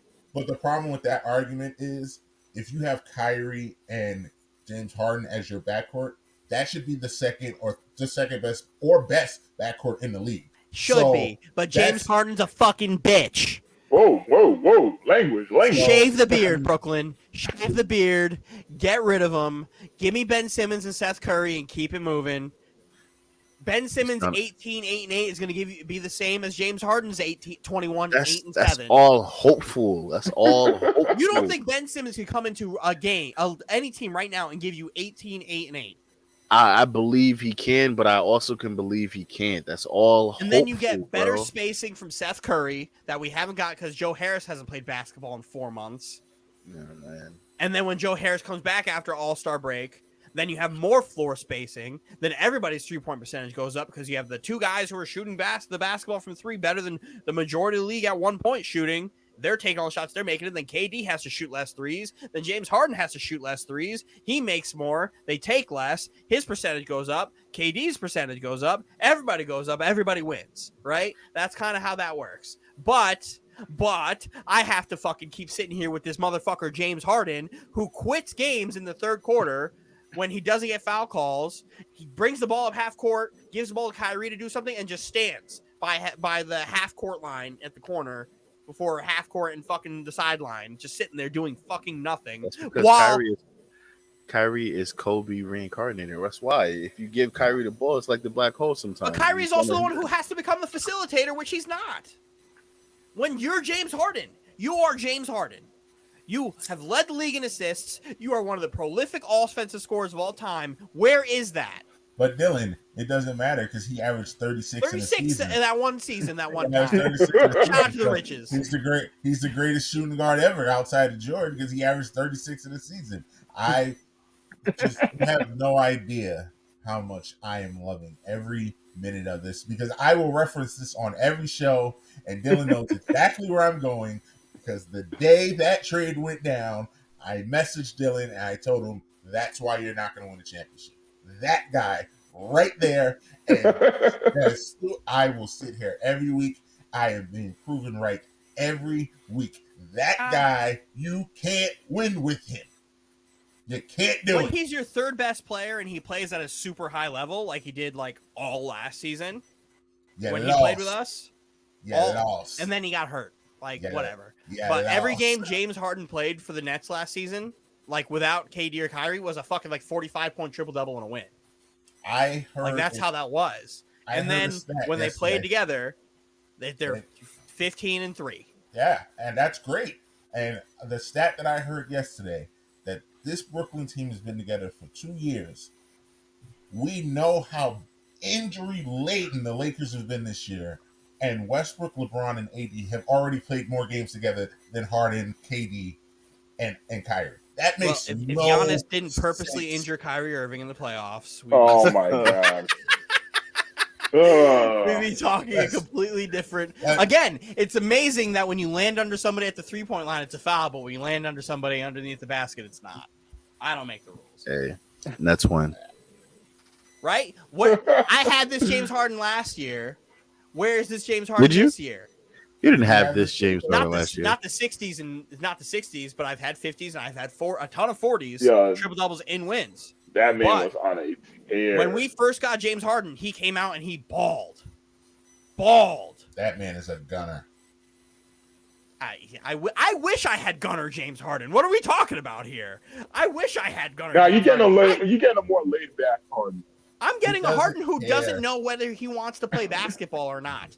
We all talk about Kyrie Irving's passion to play basketball. Yeah, I have to sit here and ask James Harden's passion for fucking basketball. This man is complaining that the strip clubs are closed. That's his problem. You know, it's funny. I was thinking about the game. I was thinking about that shit in my head. The damn strip clubs is closed. Send him to Philly. His problem is having to play hard because all these injuries. Guess who's always hurt? Philadelphia's best player is legitimately always hurt. And you're going to talk about how the shit is just, it's tough to play in Brooklyn because nobody can play together. You can't build cohesiveness. Embiid is bound to get hurt at some point, and you're going to be sitting there by your fucking self again. And then what happens when times get tough there, too? Oh, you're going to demand another trade to go somewhere to make it easier? The problem with James Harden, he got traded to Brooklyn. Strip clubs. He got traded to Brooklyn thinking Are they better than the Brooklyn fucking one? Easy because Kevin Durant and Kyrie Irving could lead the way as 1 and 2. He could be a laid back 3. I can just hit the wide open 3 when the guys aren't here. Then I can do my little taunt up the court like I really did. And then eventually we'll win a title, and then my legacy gets to be changed because I'm no longer a choker. Yep. No, but I agree. I do partially agree with Dylan on the whole Philly analysis because my thing is, with all the heavy minutes and heavy usage of Joel Embiid, you've seen him year after year start to deteriorate come playoff time. And I think this year's going to be no different, especially like he's the main guy. I mean, you had Tobias Harris here and there, but it's really been the Embiid show. Come playoff time, Embiid's going to be hurt. He's going to be playing limping. I mean, I don't wish it on nobody, but just seeing Embiid's track record, it's going to happen. Philly. Meanwhile, this dark cloud. Give me him. The Ben Simmons trade does nothing but make Brooklyn better. You hope. No, because it's not a 1-for-1. It's a Ben Simmons and somebody else. So we're Ben automatically Simmons add more and depth. Steph Curry Yes, for this Harden, I would do it. I would do it tomorrow. I would do it. I'll do it I'd tomorrow. do it yesterday and the day before that and the day before that and the fucking day before that. Because he's gonna give me the offensive output's gonna be almost identical. Take 3 points away. I don't care. 15 points, 7 rebounds, 8 assists, whatever. I get better floor spacing. I get more depth. I get better defense. More defense. KD doesn't have to become your best defender, which makes no fucking sense. I get a lineup that's just Draymond Green at the center with Ben Simmons in there. A small ball lineup where Ben Simmons gets to facilitate with nothing but guys who could knock down the three. I'll take it. I've seen Ben Simmons in that role. I saw Ben Simmons drop 44 on Gobert on nothing but dunks and layups. When does Joe Harris come back? I don't know. I think they're pushing it back to make sure nobody tries to trade for him. Who? The Nets. Because apparently Joe Harris has to see another specialist that would keep him out till after All-Star break. And I think this is a ploy to have people not interested in trading for Joe Harris. Or us unloading Joe Harris. His ankle. But there's also rumors that the Nets are trying to be in on Jeremy Grant, and I don't understand that one. I don't think the Nets need him. Like what does he bring? I mean, he's a good player. Obviously, you want talent, but I don't see it. Like defensively, what does he bring me? He's an okay defender. Yeah, but he's an okay defender, but he doesn't. Again, he'll make it so that KD doesn't have to guard the other. He's a better defender than Harden. Where does he play? But you're gonna bring in him to play off the bench? Yeah, he's a better version. After he left Denver to go be a prolific scorer. He's a weird because I'm telling you, he's a better position. He's a better version of the guy James on your bench. No, James Johnson. James Johnson. Yeah, no, I understand how good Jeremy Grant is, but I don't see his fit on our team. Because he wants he's to be James the guy. Johnson. Because he wants to be the guy. He wants to be a starter. He wants to be a guy who could score 25. He wants to be that's why he hasn't been traded yet, because he said he's not going anywhere where he's not the number one option. Which makes no sense to me because you're not that good, buddy. You're not that good. I mean, I know we can make contract that was work. his job in Detroit, and it didn't pan out. Well, Detroit, I mean, and he's a weird guy because he's mad that Cade Cunningham's better than him. So, I mean, I don't know what to tell you. But I also know the relationship that are better than him. Sadiq Bey is better than him. Sadiq Bey is better than him. But I also know the relationship. relationship. No argument with me. I know Kevin Durant and Jeremy Grant have because of the Olympics. That's supposedly a big thing. They got really close in the Olympics. Who? Jeremy Grant and Kevin Durant. So apparently that's in play, and there's a way we can make that trade while still keeping James Harden, Kevin Durant, Kyrie Irving. But I think Joe Harris is the one. I think Joe Harris got to go. Which I'm cool with. I love Joe Harris, but he could go. I don't know. I mean, Patty Mills will knock that shot down. Patty Mills cannot leave. Patty Mills is somebody who's not allowed to leave. Yeah, Katie signed on that. Yeah, Katie's not going to let that happen. Katie won't let Patty go. Katie, like I said, Katie paid his veto. His guys go nowhere. His guys come in and they don't leave. Yep. So you're probably going to see a Bruce Brown, a Joe Harris, or somebody come in because they really like Kessler Edwards in Brooklyn because of his ability to defend and hit a three, but he's not Joe Harris. He's a rookie, right? Yes. Yeah. You got to put stock into your rookie guys in the beginning. But again, I'd much rather try to go get a center who could play defense. That's an actual center. Get Claxton the fuck out of here. He doesn't play. He doesn't fucking play basketball. This is my problem. He does. Sometimes when he plays, he's fantastic. Sometimes when he plays, he's terrible. But he doesn't play 60% of the time. He had a good game 2 games ago. He hasn't played in a week. In 2 weeks. He had a good. The Kings game was the last game he played. Yeah. That was 5 days ago. Didn't he have 30 that game? Yeah, and we lost by 30. So who cares? Same thing with Cam Thomas. Oh, yeah, we lost by 30 against the team, but Cam Thomas had 34. Great. Did we win? What does that 30 be? It's an empty stat. I don't care. Development. That's I don't development care. for your Cam Thomas guys. could go too. All these Well, guys could go. we will Panic level 10. Hank level 10. I'm sure we'll still be at a 10 when we come back next week to do our post Superb Owl show and Unless Kevin Durant's on this court, I'm always at a 10. But before we go, I do want to shout out the All-Star coach Applause right here, Dylan. Williams, and Eric Spo. Spoelstra. Shout out to Spo, man. I don't know about you guys, but Spo is in the lead right now for me for Coach of the Year. He's in the lead. It's close. Who you gonna give it to Monty? Because Monty should have won it last year. Although I think Tibbs actually should have won it last year, but I think Spo's in the lead right now. Nah, it was definitely Tibbs last year. Billy Donovan's in the running too. Billy Donovan, that's a good one. What is it? You can't give it to Mike Malone because they're where they are always. I mean, but they still don't got Murray back, and they still cooking. They got Jokic though. Jokic is like unbelievable, triple double king. He's the best big man in the league. That's why. He is. There we go. Yes. What? Best big man in the league. Don't do that with me, man. I said that he was MVP last year when you was on that CP3 train. I still think CP3 should have won MVP. I think CP3 in the conversation. Embiid and Joker are clearly 1 and 2 right now in MVP. That was my argument last year. But that's last year. Last year, I thought CP3 should have won. This year, them two are on a different level. I'll tell you this, I think CP3 is third right now. I think he's third. Giannis is coming up hard, but I think CP3 is right there. Is fifth or outside of top 5. The CP3 hate's unbelievable with you. It's unbelievable. It's not hate. They have the best record in the league, and he's the reason.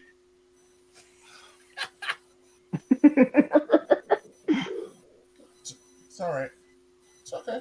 All right, we'll see. I mean, if Embiid and Joker keep playing like this, he's not going to win. So you'll be right. So you don't got to worry about it. You'll win. You got it.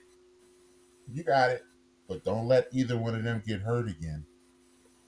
And then if one of them get hurt, the other one is going to get it. Don't let both of them get hurt again. No. I hope this doesn't turn into last year where all the MVP candidates get hurt and they just have to give it away. Oh my gosh. Then that's how Ja becomes MVP. But listen. Ja has a legit case. Ja has a case though. But if everybody's healthy, Ja's like 10. Ja doesn't get it. He's not 10. He's like 7, 6. Is Dylan Brooks back? Is Dylan Brooks back? Nope. Did we mention the Grizzlies coach for Coach of the Year? Yeah, why not? We didn't. He's got to be in there too. He's got to be in there. He's probably one who should win it. I would give it to. I'm like I said, for me, it's Spo, but I can see sometimes you don't win it. You don't give it to the guy who has the most wins. You give it to the guy who has the best story. But Spo, I mean, did we see? That's why Tibbs won it last year. But you could give it to Homeboy in Memphis this year. Nobody be mad about it. I wouldn't be mad about it. Literally, nobody would be mad about it. I would not be mad about it. Just like I wouldn't have been mad if Monty Williams had won it last year. I thought Tibbs should have got it, but I wouldn't have been mad if Monty. But you give it to Tibbs because it's the Knicks. Well, like he took the Knicks to the 4 seed. They had the Knicks not making the playoffs last year, so that's why you deserve it. Seed, but I mean, Phoenix was the 2 seed. The 2 seed. Yeah, the 2 seed. So I mean, but that'll be on our All-Star edition. I think it's going to be All-Star edition, even though the Superb Owl will have finished. So. Superb Owl. I mean, you got to give before you switch it. You got to kind of give Bickerstaff some flowers too. Irby Bickerstaff, really, his Cavs is doing really, really well, man. Yeah, it's the Cavs. Definitely. But shout out to Cavs getting Karis LeVert. That could be a big trade. That could be a big trade. That could be something. If the Nets keep up this bullshit, I'll be wearing a Cavs shirt next week. Oh God. Just because they got my guys on there. I'll be rooting heavy for the Cavs. I've already been rooting heavy for the Cavs. I'll be rooting even heavier. Here, I'm just gonna throw this out to piss you off, Dylan. Though, can you imagine what Brooklyn would look like if they didn't trade for James Harden and they still had Allen and LeVert? We'd be a all second round those exit draft still. picks? I don't think so. Draft picks mean nothing to me. I mean, Kyrie wouldn't be playing, but like, still, look, you'd still have LeVert and Allen. The problem, Levert's never healthy either, though. How many games does he play? He's averaging like 19 points a game on like 16 games played. So it's like, what does that really do for me? I've seen Levert's whole career. He's never healthy. Well, he's never healthy. If he stays healthy, but if I have Jared Allen, playoffs. I have a legit case to like having my defense carry us to a NBA Finals because Jared Allen is fucking ridiculous. Mm-hmm. But it takes pressure off of Blake. There was no way we can do that trade without it. And Houston's stupid because they didn't get the two best players in the trade. Yeah. So dumb. Cleveland won that trade. Yeah. You'd think the team that got James Harden won that trade. No, we fucking lost. We lost that trade. Not because of all the first round picks that won't be anything anyway, but because we gave up Jared. I said, heads up to everybody in who don't know the group chat. I found a TikTok, and the first line of the TikTok is, if you're in the 5th grade now, you should be trying to get ready for the league because the Oklahoma City Thunder are going to be drafting you. That's what those draft picks are right now, 5th graders. Like, it doesn't matter. I don't care about some fucking 10-year-old out here going to be potentially in the league. It doesn't matter to me. How many draft picks in the first round miss anyway? The majority of them.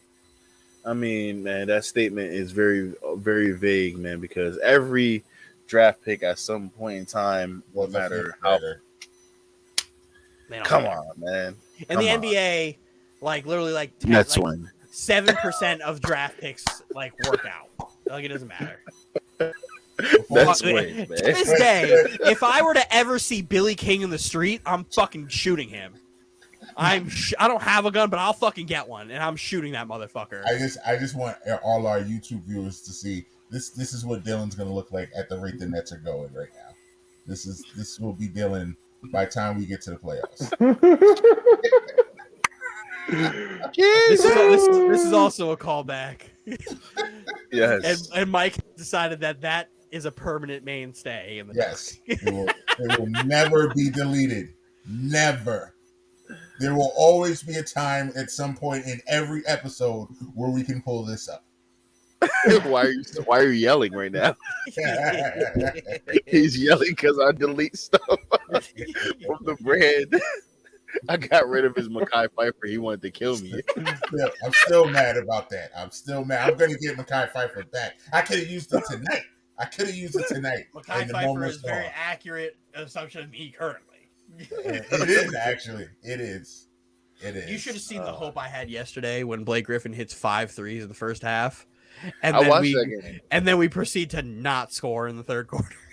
That game was literally watching the Knicks-Lakers game all over again. It was the exact same thing. Brooklyn came out. I had not seen Brooklyn play that good in weeks.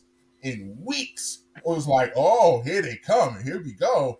And then it absolutely fell off a cliff in the second half. Steve Nash has this love-hate relationship with DeAndre Bembry, where Bembry, every time he comes in off the bench, is this massive spark on the defensive side. He went head up with fucking DeMarcus Cousins and blocked his shit at the rim. Sent it, which sparked a massive run going into the second quarter. And then he's also trying to fight DeMarcus Cousins on the other side of the ball. Never saw him again. What are we doing? Bruce Brown played 4 minutes. Had a good 4 minutes. Quarter. He had a good first quarter too. He had the and one. He got some stops. Never seen again. And once again, like I stated, it's a method to the madness, man. Steve Nash is going to cost you. Steve Nash is going to cost you. But it's going to be him. You're playing guys who are depth guys already. You're trying to see your rookies play. I get where he's going from. You say that now, so he pulls the shit in the playoffs. But I know in the playoffs, his rotations aren't nearly as bad as this. All right, you say that now, so he. I saw one playoff run already, and he kept a lot of guys out that didn't need to play. gonna be looking like this all over again. Don't worry. I'll be the first person to throw Steve Nash away when I think he's deserving.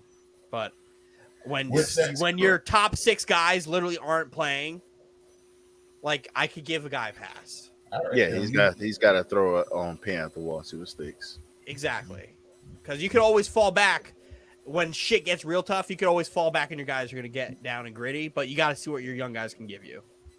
That's why Cam Thomas has 34 points and a 30-point loss. James.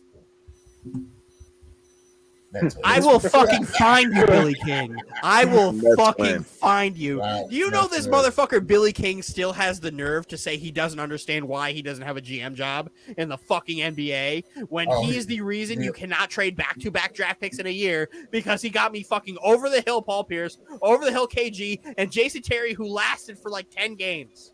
You know why he doesn't have a job in the NBA? That's why. That's why. That's why. And on that glorious note, Dylan, hit the music. Trivia. Why aren't you this happy? Why aren't you this happy? Suck me. All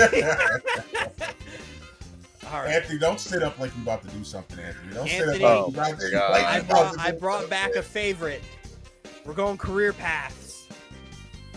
Oh, okay. Brought back a classic. Anthony, get ready to fucking get 0. You fucking bum. It's back. Hey, I got 3 the past 2 weeks, man. We're going back to days since Anthony has gotten a trivia question correct. Yeah, we're supposed to have a graphic for that, and you just giving him these layups we can't even use the graphic. I gotta build the confidence before I fucking bring his ass back there. Boost him up so he feels good, then I give him this question. He's just like, Still don't know how to spell Rain Man. Still don't know. But it's not that kind of like, yo, we're not worried about that right now. This is my game. This is my world. You're Go living do in. what you gotta do, man. It's your game. It's your game, Dylan. All right, Michael. This current NBA player started his career in 2006. Okay. Phoenix, Boston, Dallas, Sacramento, Chicago, New Orleans, Lakers, Atlanta, Clippers, Lakers. Oh shit. Who was the first team? The Suns. 2006. He is a current NBA player. I will give you another 20 seconds. Why were you just on your phone, Anthony? I wasn't. You got a blue screen in your glasses, homeboy. Okay. Turn it off. You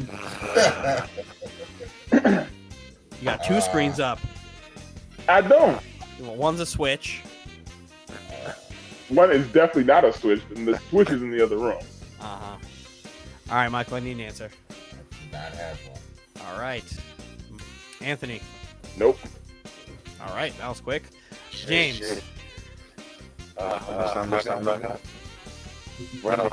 Teams again. Fix your mic and I'll read the teams. Phoenix, Boston, Dallas, Sacramento, Chicago, New Orleans, the Lakers, the Hawks, the Clippers, the Lakers. Is my mic back? Huh? Is my mic back? It's still bad. Still but bad. You can give me. There's that sound. Talk. One more time. All right. Phoenix, Boston, Dallas, Sacramento, Chicago, New Orleans, the Lakers, Atlanta, the Clippers, the Lakers. 10 seconds.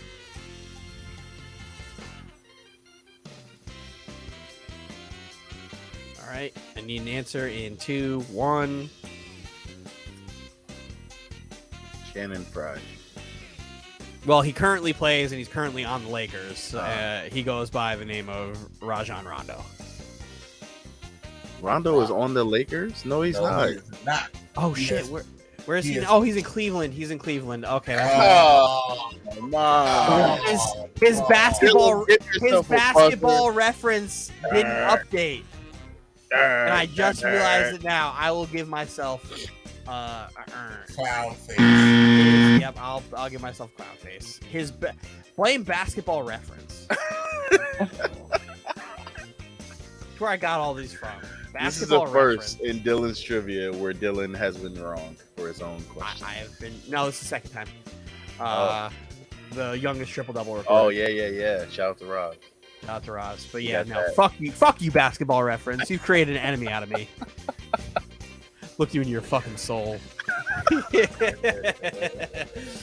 All right, nobody gets that, so we'll start fresh. Michael, this current NBA player started his career in 2004. Orlando, the Lakers, the Rockets. Dwight Howard. Correct. Anthony, this former NBA player started his career There in we 2001.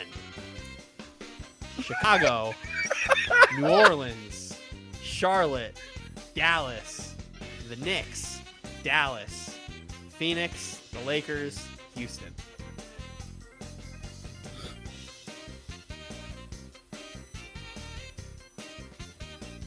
Say the teams again. I see the smoke coming out of your ears. Chicago, New Orleans, Charlotte, Dallas, New York, Dallas, Phoenix, Lakers, Houston.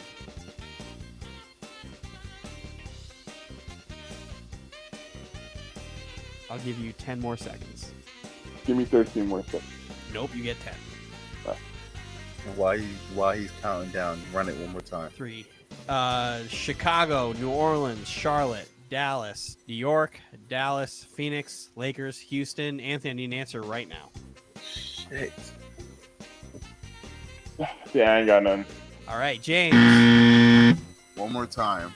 Chicago, New Orleans, Charlotte, Dallas, New York, Dallas, Phoenix, Lakers, Houston. 2001. Yes.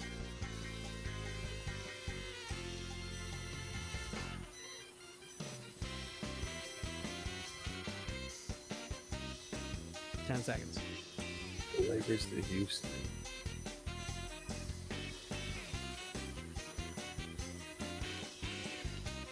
I need an answer. I don't got it. All right, moving on. Michael. It's not who I first thought of, and I'm trying to. 2001. I actually thought this one would be easy. You know, I hope it's not what I think. I think it might be who you're probably. Because now I'm gonna feel like thinking a fucking retard now. of. Wow, can't say that word. Mike, sorry, when my you bad. don't have an answer, Yeah. I don't want you to give me who you think it is. I want Anthony to say who it is first. All right. All right, do you have an answer? Are you talking to me? No, all right, Oh, Anthony, yeah, who do you think my it bad. is? No, Mike, were you gonna say something? Mike No, doesn't yeah. have an answer. So Anthony, who do you think it is? Amari Stoudemire? After the Knicks? What? When did Amari Stoudemire play for Dallas? When did Amari Stoudemire? No, wait, play you for said Dallas? you said Phoenix though, right? After the Knicks and after Dallas. Amari Wait. started in Phoenix. Wait, hold on, wait. Because you got me confused. I thought the reason why you were listing teams were It's where they started and where they Where ended. they Oh, okay, all right. That part I didn't get. All right, Mike, who do you think it is? I feel like it's Devin Harris, but I don't think. No. When did No. Devin Harris play for the Knicks? No. I think he did. He didn't. No. And No, he didn't play for the Knicks. what What's the- Nick? what's the list What again? Nick do you guys know went to go play to Dallas afterwards? Jason Kidd. No. No, he Ah! did. Chicago. No, what's Who the? is That's a what, I was asking, center? that's what I was trying to ask. What's the list again? Oh, Tyson Chandler. Tyson Chandler. Ah. Tyson Chandler. He started his career in Chicago. He was drafted in Yeah. Chicago. That's what I said. You said Chicago first. I said Oh, Chicago, okay. New Orleans, Charlotte, because he was in the Charlotte. New Orleans Hornets. That's Charlotte you- was what? uh, Oh, Charlotte. Nobody is what counts threw me that off. time of the season. Okay. Charlotte. God. I could not figure out God. Charlotte. I was like, Charlotte just doesn't make any sense. Because we talked about this, and I told you that time didn't even count in my brain. I don't even remember when they went to New Orleans. I mean Charlotte, to get them their team. No. All right. Here's one I also don't think anybody's going to get, but I think it's nifty. This former NBA player's career started in 2009. Denver, Houston, Indy, Sacramento. James. You said 2009, Denver, 2009, Denver, Houston. Sacramento. Yep. Denver, Houston, Indiana, Sacramento.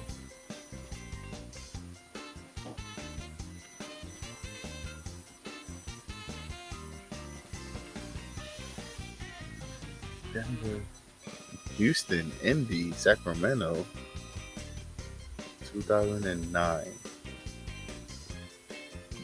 10 seconds.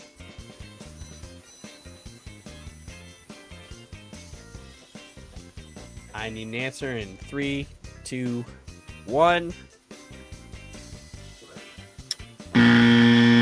Fuck. Buzzer. All right. Maggle. I don't know.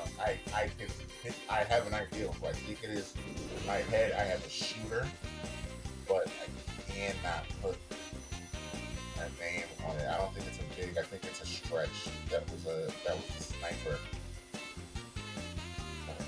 Denver. Indy, Sacramento. 10 seconds.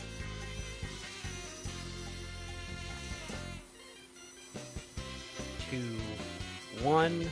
I need an answer. Don't have one. All right. Anthony. Are you just going to throw this one up as a L for you? Nah, I ain't got one either. I was thinking about it. Ty Lawson. Wow.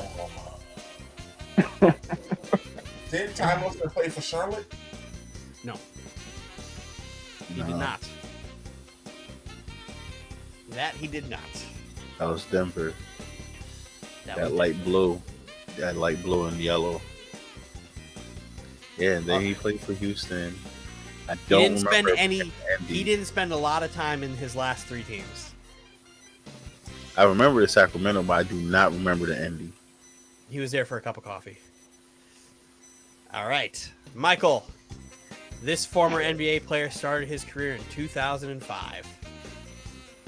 Boston, Minnesota, Houston, Dallas, New Jersey, Indiana, Phoenix, Miami, Boston, Houston. Fuck.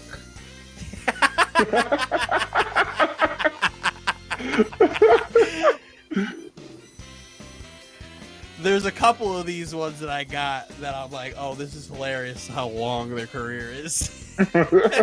Say it again. Boston, Minnesota, 2005. 2005, Minnesota, Houston, Dallas, New Jersey, Indiana, Phoenix, Miami, Boston, Houston. I'll give you another 10 seconds, Michael.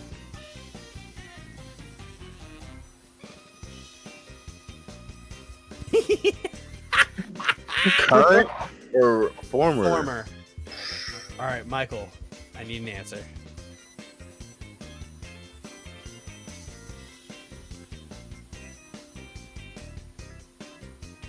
I hate this subject. All right. Well, count that as an L. Anthony, are you going to try?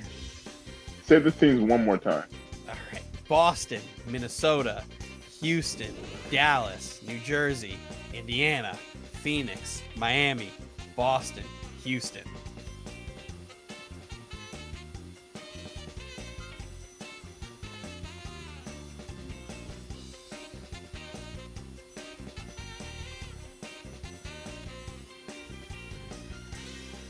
I'll give you another 10 seconds, sir. If if you Now would you like give it. me 5 seconds. All right, you have 3 seconds left. Need an answer. I ain't got nothing. All right, James, you got something. What is it again? Boston, Minnesota, Houston, Dallas, New Jersey, Indiana, Phoenix, Miami, Boston, Houston.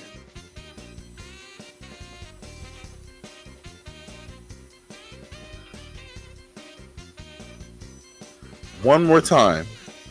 Boston, Minnesota, Houston, Dallas, New Jersey, Indiana, Phoenix, Miami, Boston, Houston.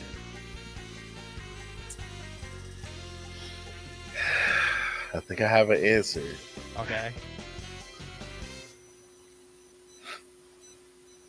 Yes. Gerald Green. Gerald Green. Look at that. Look at that.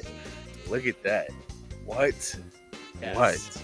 Ooh. His My I God. thought his famous run in the NBA would be the New Jersey, Indiana, Phoenix, Miami. Duncan. Mhm. All right, Anthony. I think this is the I don't easiest know. one on the list. This current NBA player started his career in 2009. Cleveland, San Antonio, Toronto, LA, Philly.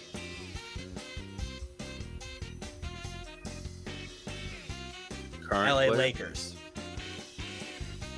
Current player, you said, right? Current player. And what's the team? Anthony, did you hear me? Wait, say it again. Cleveland, San Antonio, Toronto, Lakers, Philly. Pretty sure I know it, so don't do it. Hold on. I'll give you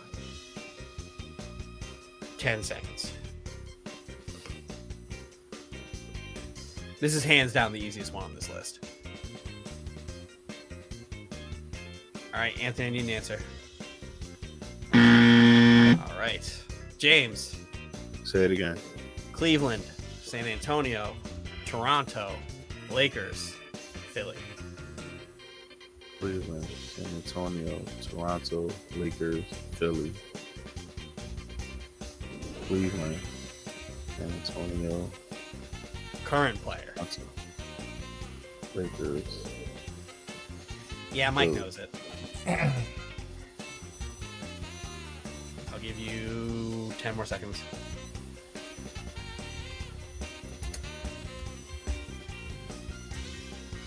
San Antonio, Toronto, Philly.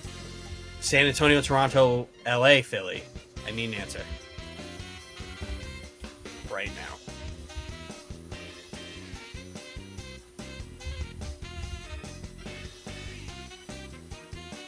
Fuck. Mike, And the winner for this week is me, because the answer to that question is bum ass Danny Green. yes. That Bum-ass is correct. It Danny. is Danny Green. All right. Oh, man. I forgot he started in Cleveland with LeBron.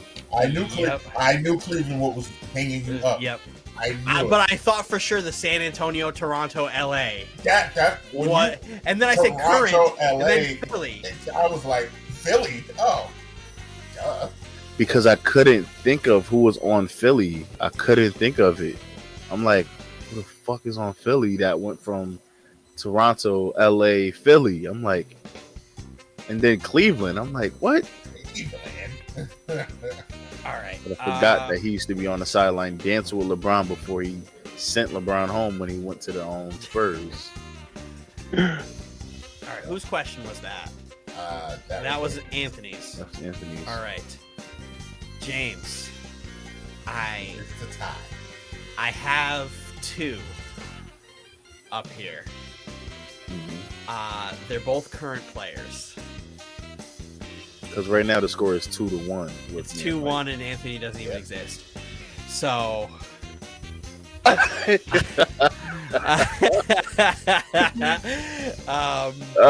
Bye-bye.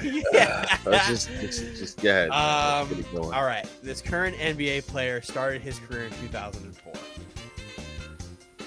The Knicks, Orlando, the Lakers, Houston, New Orleans, Washington, Houston, Phoenix, Washington, Sacramento, Portland, Miami, Lakers. Say it again. New York, Orlando, Lakers. Trevor Ariza. Yes. Ah, All right. So I have a tiebreaker. okay. Anthony, you do not exist in this tiebreaker. Remove him, please. Just remove him. Anthony does not exist in this tiebreaker. Bye bye. This tiebreaker. We gotta take your own face off for a second. All right. This current NBA player started his career in 2010. I'm going to just go with the first. It's not a you get a chance. You get a chance. Whoever can give me the answer first will win. If neither one of you get the answer first, I win. All right. This current NBA player started his career in 2010. Toronto, Memphis, Lakers, Portland, Brooklyn, Utah, Minnesota, Cleveland.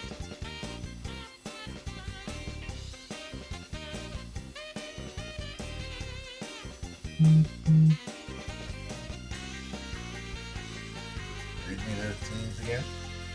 The teams go Toronto, Memphis, the Lakers, Portland, Brooklyn, Utah, Minnesota, Cleveland.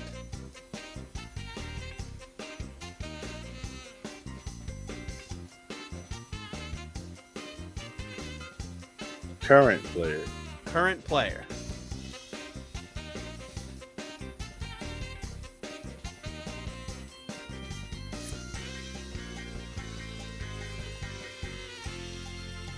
Who's the first team? Toronto.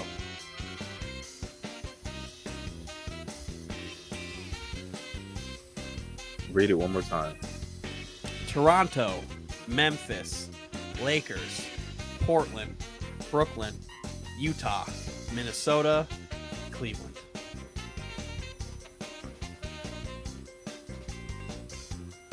Ed Davis. Yes. Oh my God.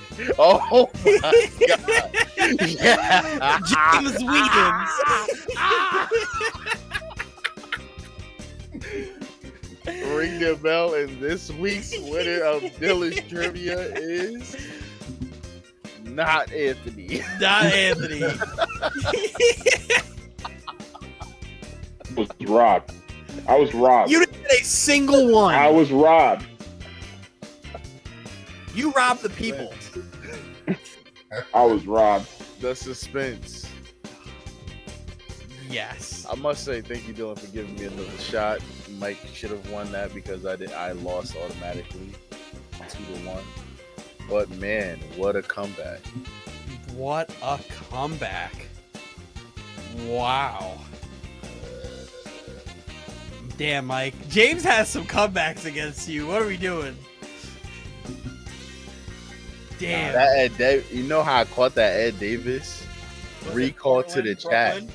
Recall to the chat of him touching that player and getting a technical. Yes! Yes! That's what made me remember it.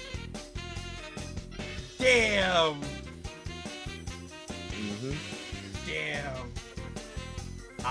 I really like doing these as trivia. Even though I fucked up the Rondo one. To be fair. But Basketball Reference, you created an enemy out of me. Into the depths of the soul. How dare you fuck up Rondo's profile? I almost got really creative and did their college to start off. Oh, That might have got helped me me. in that. Yeah, that might have helped me. Oh yeah, maybe.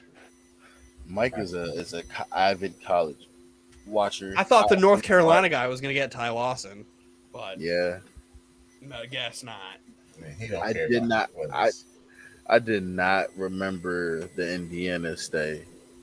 It was like a day. I don't know exactly, but it was not long. Shout out to Duke for beating North Carolina this past weekend. Shout out to Duke for getting their doors blown off them tonight with a 3-pointer of 0.7 seconds left. Oh man! I got to watch Mike's reaction live before we started recording to that, so Oh, that yeah? was fun. Right before we got in the chat, he was watching it. He goes, "What? 0.7 seconds?" Wonderful. It's all right. That was game one. We got a few of them more this season. We'll catch the Dukies on their turf, and it'll be fun. Hopefully, I get a chance because I'm going to North Carolina in a week and a half or so. I'm trying to go to a game in Chapel Hill, so I would love to see that shit. There you go. That's a legendary place. Yeah, man. Go watch my Tar Heels get it done. I don't really care who wins. They can lose. I don't care. The ceiling is the roof. Yes. All right. Who's starting off? Well, we have to let everybody know that we have to like, share, subscribe, and get those notifications. That's great, man. Yeah, that's great. Go ahead. Like, share, subscribe, and hit the bell. Yeah. But shouts out to all the supporters. Shouts out to all the what is it? The streaming services that we are linked to. Follow me on Instagram. That's Breezy, BREEZY _ BILLZ. Follow me on Twitter. That's @Breezy5X. Shout out to the Triple B's chat. Had my guy Menace on here for the Chalk Talk. Make sure y'all check out the Chalk Talk when it goes up, and there's more of them to come. That sneakers one was the one, man. That was the one. And shout out to the guys, man. Shout out to having the full 5 in full effect, even though we was cut short. Shout out to it, man. All right, Anthony. Go NBA. We coming back. NBA is back. I love this game. Oh, God. Yeah, like, share, and subscribe. Follow me on Instagram, Enoch313. Follow me on Twitter, DarkTerror96. Again, we do this every week. Y'all keep us breathing. We love y'all. I know y'all love me more than those guys, but I thank y'all so much for that. And yeah, we'll see y'all next week for a better show, like we do every single week. We get better every week, and that's what we do. Week on it. Hey James, can you shed some light on how the Triple B's chat felt about Anthony's take last week? Oh, Before Anthony starts telling lies about how everybody loves him more than everybody. Exactly. What is it? Somebody literally, their words were, "I want to fight this dude," and they don't know you. And then they said, "Who said that?" They said, "I don't know, man. It's the dude that's the Raiders fan." Yo, one of them said, "Yo, Breezy, he was being nice. He said 14-6. Somebody said 18-4, 18-2, sorry, 18-2, and then somebody said 20-0 sweep, and that's me being respectful. So Look at this. I'm sorry, man. I told you. These are not Hove fans like that. I mean, we got some Hove Avengers in this world, but he doesn't have enough bullets in the gun. I'm sorry. I don't think it'll be that hard for me to find Tupac fans. So yeah, I'll get back to you on that one. Doesn't have enough bullets in the gun. I'm sorry. He has plenty of bullets in the gun. Y'all lucky I didn't have enough. Y'all lucky I didn't have enough time, or we didn't have enough time for me to address the bull that you and Roz was spewing in the chat versus that Nas and Hove argument, and I didn't want to entertain it because I didn't want to entertain it because me being the music guy in this chat, I could have nullified all the You're stuff. You're not the music guy if you're calling it bull. I am the music guy. No, you're not. Trust me, I am the music guy. You're the music guy? No, you're not. You calling it bull? You are not. I just want you to say on record again, Anthony, that the Black Album was trash. I just want to Yeah, hear please say you. that. I just want to Please say that. hear you say that. That's all I want to hear. Because it's tough talk when you're typing it. I want to hear those words You're a come goddamn out cheater. of your mouth. Mike, I will say that when you address someone else who said Stillmatic was trash. Stillmatic is Stillmatic not a is great trash. album. It's not a good album. Stillmatic is trash. Stillmatic The is fact that trash. you said you would take I don't think Illmatic, it's trash. it was written in Stillmatic Stillmatic. is trash. If you want to take Stillmatic and you compare it to all of his other albums and you only can pick 3 or 4 songs out of it, 4 songs out of a 12 to 15 song album is Thank a you. D. Thank you. That is a D. I sorry. literally to spread out like Stillmatic more is trash. to give more behind baseball. I literally the day after the pod last week, I literally re-listened to all of Stillmatic. So apparently all these hip hop sites that have Stillmatic is one of the greatest hip hop albums of all time. They Where? just don't know what they're Where? talking about. Oh, y'all want me to bring links? It's one of the greatest hip hop albums of all time. You guys in the links since apparently Stillmatic is trash. Stillmatic is one of the greatest hip hop albums of all time. Yes. Stillmatic. Name the song. I know it has Illmatic in it, but Stillmatic is one of the greatest hip hop albums ever. Real quick. If you, I'm telling you right now, because apparently I'm making this up. You go on almost every major greatest of albums of all time list, you will see Illmatic, Stillmatic, and it was written. Listen, if I'm lying, I'll show you the links. I don't care about those links. So you're saying it's on the list. Where is it on the list? I don't care about the list either, because all of them is subjective. All of them are subjective. Listen, I will put this. Listen, James. I'll put this on everything I love, and I am not trolling when I say this. I didn't hear Mike say this, but I'm just going to speak for you and Dylan. Y'all are the first 2 people, and I swear on everything I love, to say that Stillmatic is trash. Y'all the first 2 people I've ever met in my life to say that. That is fine. I'm still in shock by the fact that y'all saying it's trash. I have never in my life ever heard human beings. Question. What? I answered. What's the question? I'll let you go. My question was: name your songs off of Stillmatic that are classics. One Mic. Got Yourself a Gun. Rewind. Destroy and Rebuild. Rewind. That's a classic. I mean, it's a great segment. But Rewind is a classic. It's a good song, but it's a classic, right? Okay. So you said One Mic. Destroy and Rebuild. One Mic. Got Yourself Rewind. Destroy and Rebuild. Ether was on there too. Okay, I give you Ether. So you got One Mic, Ether, Got Yourself a Gun, and Rewind. Okay. I said Destroy and Rebuild. Okay. The Man's a classic track. The sample that says "You're the man." That's it. Yes. Okay.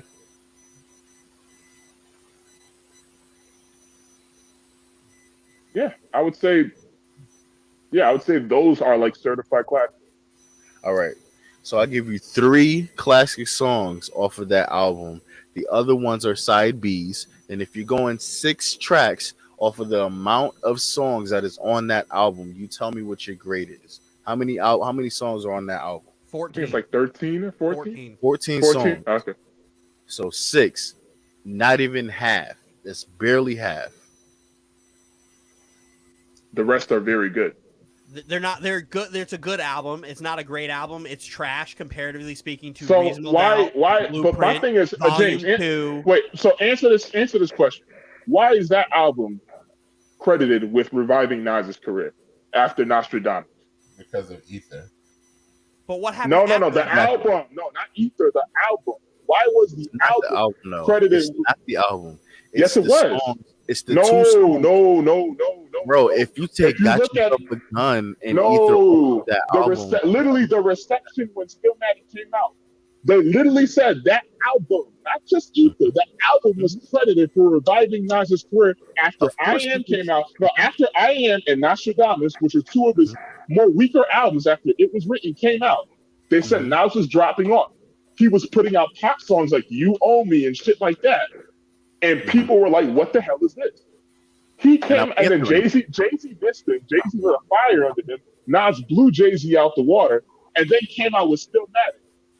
that not only is regarded as a classic, it literally was regarded as the album that revived Nas's career when he was falling off. Let me answer you. The All right. reason why that album is considered the album to revive his career is because the two songs that are on that album was going against the quote unquote best rapper in the game at that time, and he won that battle, which is Got Yourself a Gun and Ether. That doesn't make any sense. You're based, but you can't base the album off two songs. If you take those two songs off of the album, I guarantee you that album is not nowhere regarded as a classic. You would name one song besides that, and the other ones will be side B's. And then you have a whole all right. So even what are the side B songs on Stillmatic? You named them, and then you didn't name the other 7 songs. Well, what are the side B songs on Stillmatic? So if you name 3 big hit records that are radio driven, and then you name 3 songs that only real fans will know, and then you don't name 7 other songs, what is that album regarded as? That's not a great album, bro. It's not a great album. It's not a great album. If you got 3 radio songs and 2 of them are battle songs, come on, man. One Mic's regarded as one of the greatest hip hop songs. One Mic is a great song. It is a great song. That is a classic. Ether is a classic, and Got Yourself a Gun is a classic. But why are those 2 songs classics? Why? Thank you. I thought it was a good album. Stillmatic is a good album. I thought it was a really good album. I thought it was a really good album. For you to put your 3 versus Hove's 3 and have Stillmatic as this end all be all, the one that's going to kill. You should take off Stillmatic. You should take off Stillmatic and put King's Disease and replace it with that. It's a better body of work and better amount of songs because if you take off Got Yourself a Gun and Ether, that album is mediocre. That's my point. Those 2 songs have so much power behind them. Exactly why I said Kingdom Come versus Stillmatic. Exactly why I said Kingdom Come. Why did Raz leave early? What's the matter? Twitter fingers, where you at, bro? I'm not on Twitter. I'm gonna get back to my point. I need to hear you say the Black Album was trash. Yeah, please. That I need to hear. Because that take right there was just horrible. That's an awful take. That's an awful take. Yeah, the Black Album is trash. Awful take. That's a god awful take. I apologize. That's not a very good take. That's a terrible take. So it was a good album, Anthony? That's what you're saying? No, it's still not a good album. I didn't like it. He's only being a troll now because we said I'm not being a troll. I didn't like the album. Yes, you are. I didn't like the album. But you like Stillmatic. Oh. You see, here's you want to know what's trolling. But you like Stillmatic. Wait, Dylan. Black Album. I'm a troll for not liking the Black Album, but you're not a troll for not liking Stillmatic. I said Stillmatic is good. I don't think it's as good as you're making out to be. I literally just re-listened to Stillmatic, all 14 tracks. So my opinion is literally fresh in my mind. And I stick by Stillmatic not being as good as you think it is. I think that's all. Here's what I think you did. You saw. Right? Wait, Dylan. Let me. You've listened. You've been able to dive in and delve into music. Dylan. So a ton of music, and then let your opinions be formed by subjective lists. I've listened to both albums. A lot of Nas's body of work for a lot of Nas's body of work not being great. So we're going to talk about Stillmatic resurrecting Nas's career. Nas after Stillmatic didn't do shit. Oh God! So Godson wasn't a good album. It was an okay album. Hip Hop is Dead wasn't a good album. It was a solid album. None of this compares to Untitled any of wasn't Jay's a good discography. Album. Your point was trying to say that Nas's discography blows Jay's out the water. I never said that. You did say that. You said I never said Nas's discography over Hove's discography, and you're crazy. I never said that. I never said that. When I'm editing this, I'm going to go back to the group chat. I'm going to screenshot it. And I'm putting it in right here at 2 hours and 38 minutes. I'm putting it right there, and you said you would take Nas's discography over Hove's discography, and you're a fucking psychopath. I didn't say that, but that's what I said. I didn't say it was going to blow Jay-Z's discography. I didn't say that. You said it's better. Yeah, I said it's better. In what world is Nas' discography better? That's like saying Eminem's discography is better than Jay's. It's not.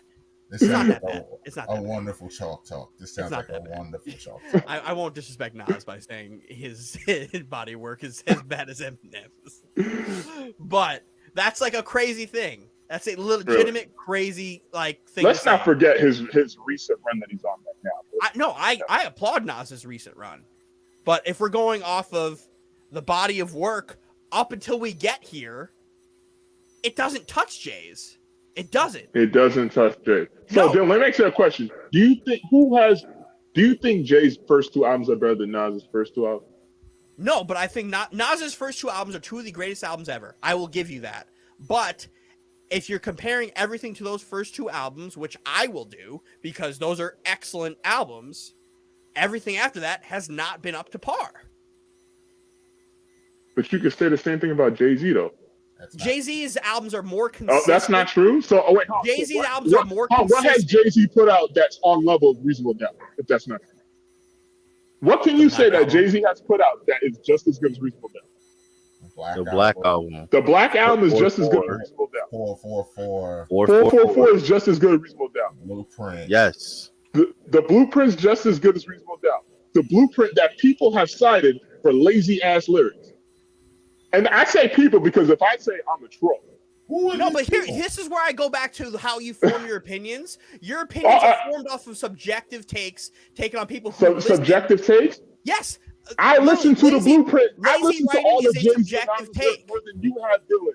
I listen to his work And how more do you than know have. that? And how do you know that? I know that. And you do? I know Do that. you know what my whole high school was? My high school. Do you know what my whole high school experience was? You We were in don't. the same class. No, we weren't. Yes, we were. No, we weren't. Yes, we were. What year did you graduate? The same year you did. No, you didn't. You don't even know what year I graduated. All I did my whole sophomore, junior, and senior year of high school was I'd come to school in my Kevin Durant Oklahoma City Thunder Skull Candy over the headphone that I'll plug in. My big ass Skull Candy headphones, and I would do nothing but listen to Nas's whole discography, Hove's whole discography, Tribe Called Quest whole discography, Wu-Tang Clan's whole discography. Oh my God, I understand. Yeah, I'm not saying you did, but for you to say you listen to something more than me without even knowing what my background is on listening to music is incredibly irresponsible for you to try to make an argument about it. It makes you super uneducated, thinking I know nothing about rap music. I didn't say you know nothing. You did. You said you know more than me. You don't know that. But I didn't say you know don't nothing. I didn't say and you know I also have a deeper background in music than you do. Seeing but how you said Stillmatic was how trash. I have 15 years of being an actual musician, composition, and music theory under my belt that I guarantee you don't. So please talk to me about composition and music theory. For all that, and you said Stillmatic was trash, Bill. Stillmatic is not as good of an album as you think it is. So Dylan, let me ask you a question.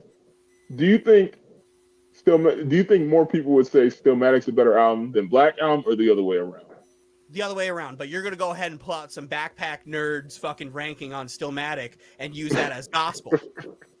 I'm not. I don't need to do that. Here's the thing. Nas fans will defend Nas to every length of the earth, and I understand that, just how M fans will defend M to every length of the earth. I get it, but you can't be subjective in this argument because it's not subjective. These aren't even not than the other. You assume that I have to go to Nas.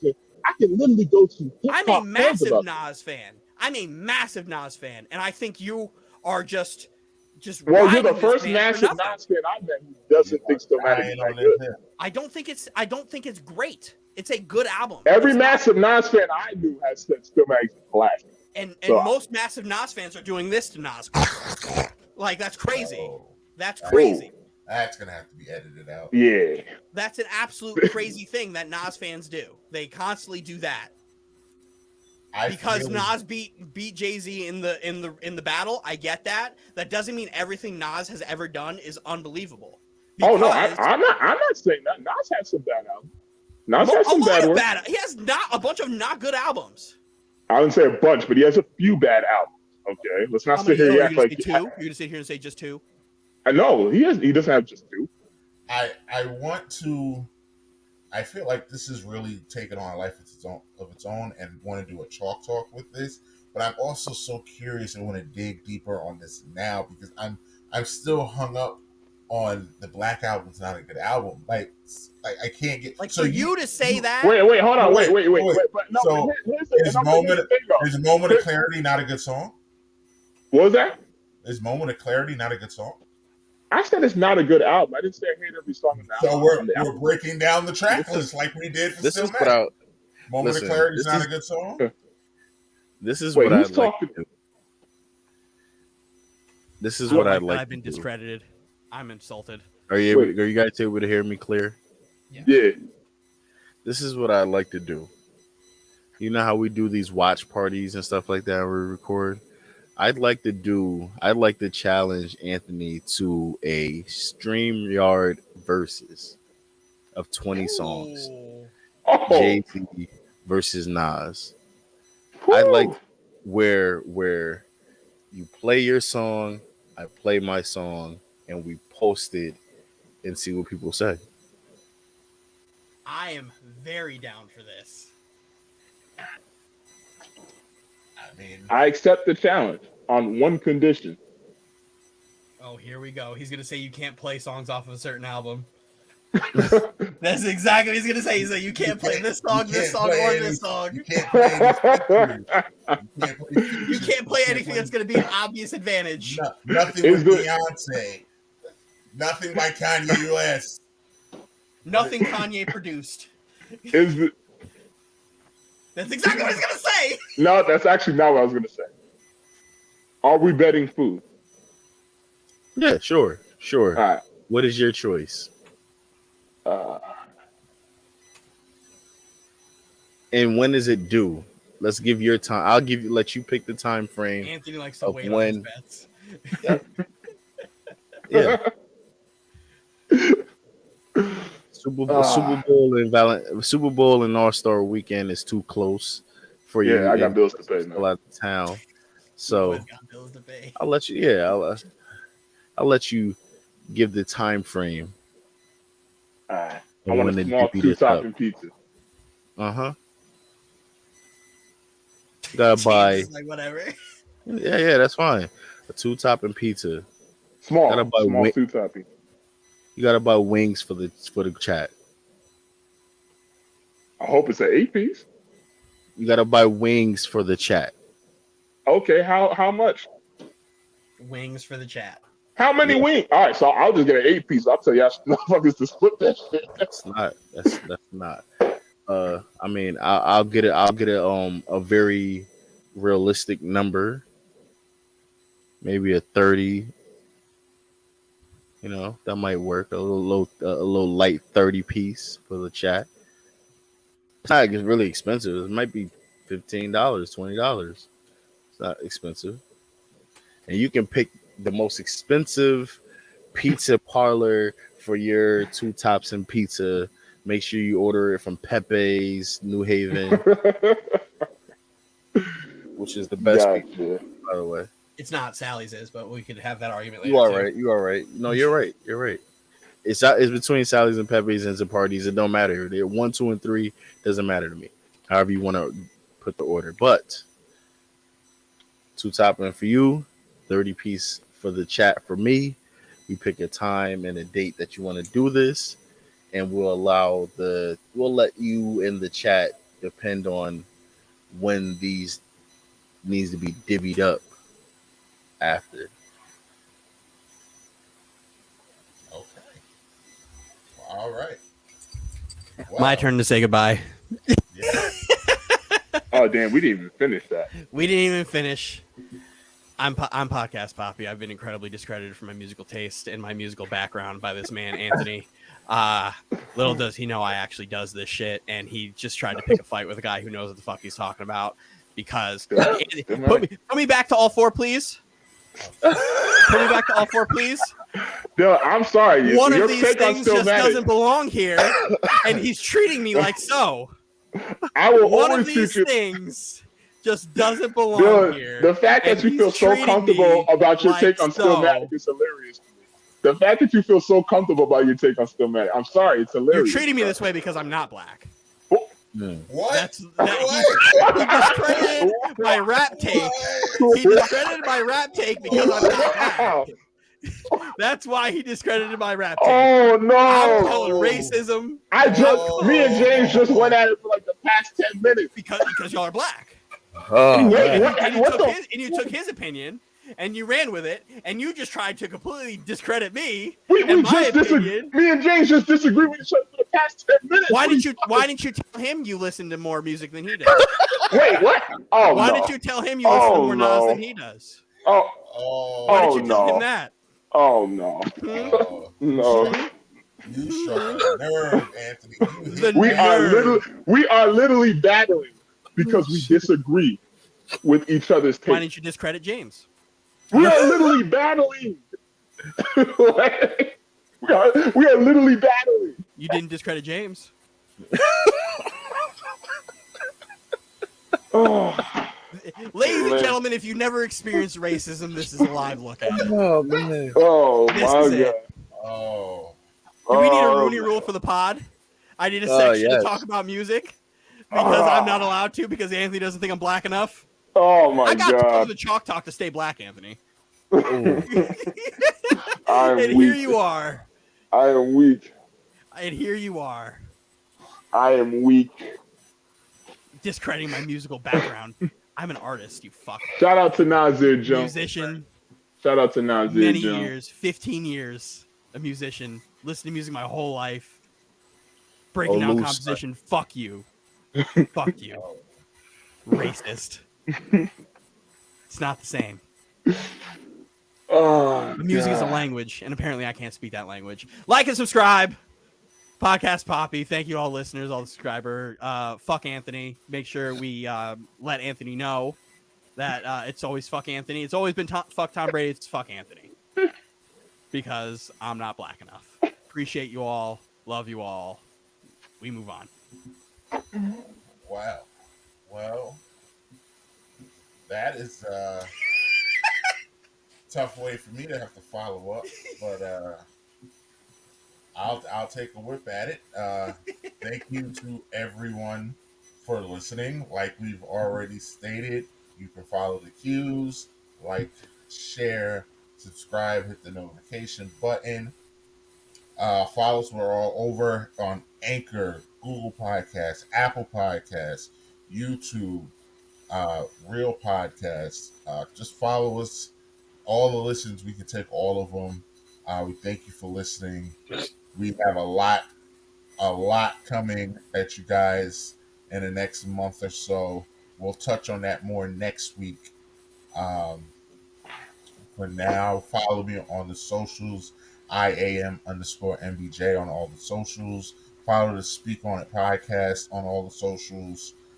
And yeah, for the guys, we will be back after the Superb Owl game. We will have a winner. We have this stamp. Stand. Joe Bird. One of them will be right. And this, I promise you, this is not the last you have heard of this Nas Jay-Z argument. And with No, that, we're gonna settle it. we will revisit this and have. Please. Yeah, go ahead, Jay. Before Can we you sign believe off, Anthony is doing this? This is lied. great. This I is lied. great. This is great. Because Discrimination. I am a avid Nas fan as well. Because Mike will tell you too. Even when Life Is Good came out, I love I Life is Good. was blasting Life Is Good for years, and I was like, "Yo, Mike, that Life Is Good album is fire and it's on repeat." And he was like, "Life Is Good, Nas." Man, this whole just came out, and I was like, "Life is good, bro." Yeah. I'm talking about. They call me Olu's son. Now it's Nas' father. I was the good seed. He was the wise father. I mean, I know these lyrics. I know Nas's catalog. So all right, it's cool. When we do it, we'll see. Daughters is also a super underrated song, Yeah, Very underrated. especially as a father. yeah, man. But I don't know anything. Greatest message Right, in the Anthony? world. I don't know anything. God's good is back. Makes us have precious. Why little didn't you girls. discredit James, Anthony? We are literally battling. You told me that I didn't listen to enough music. That you listen to more music than me. Why did you Close tell this James out. that, Anthony? Let's just shut it down. I'm shutting it Why down. did you tell me that?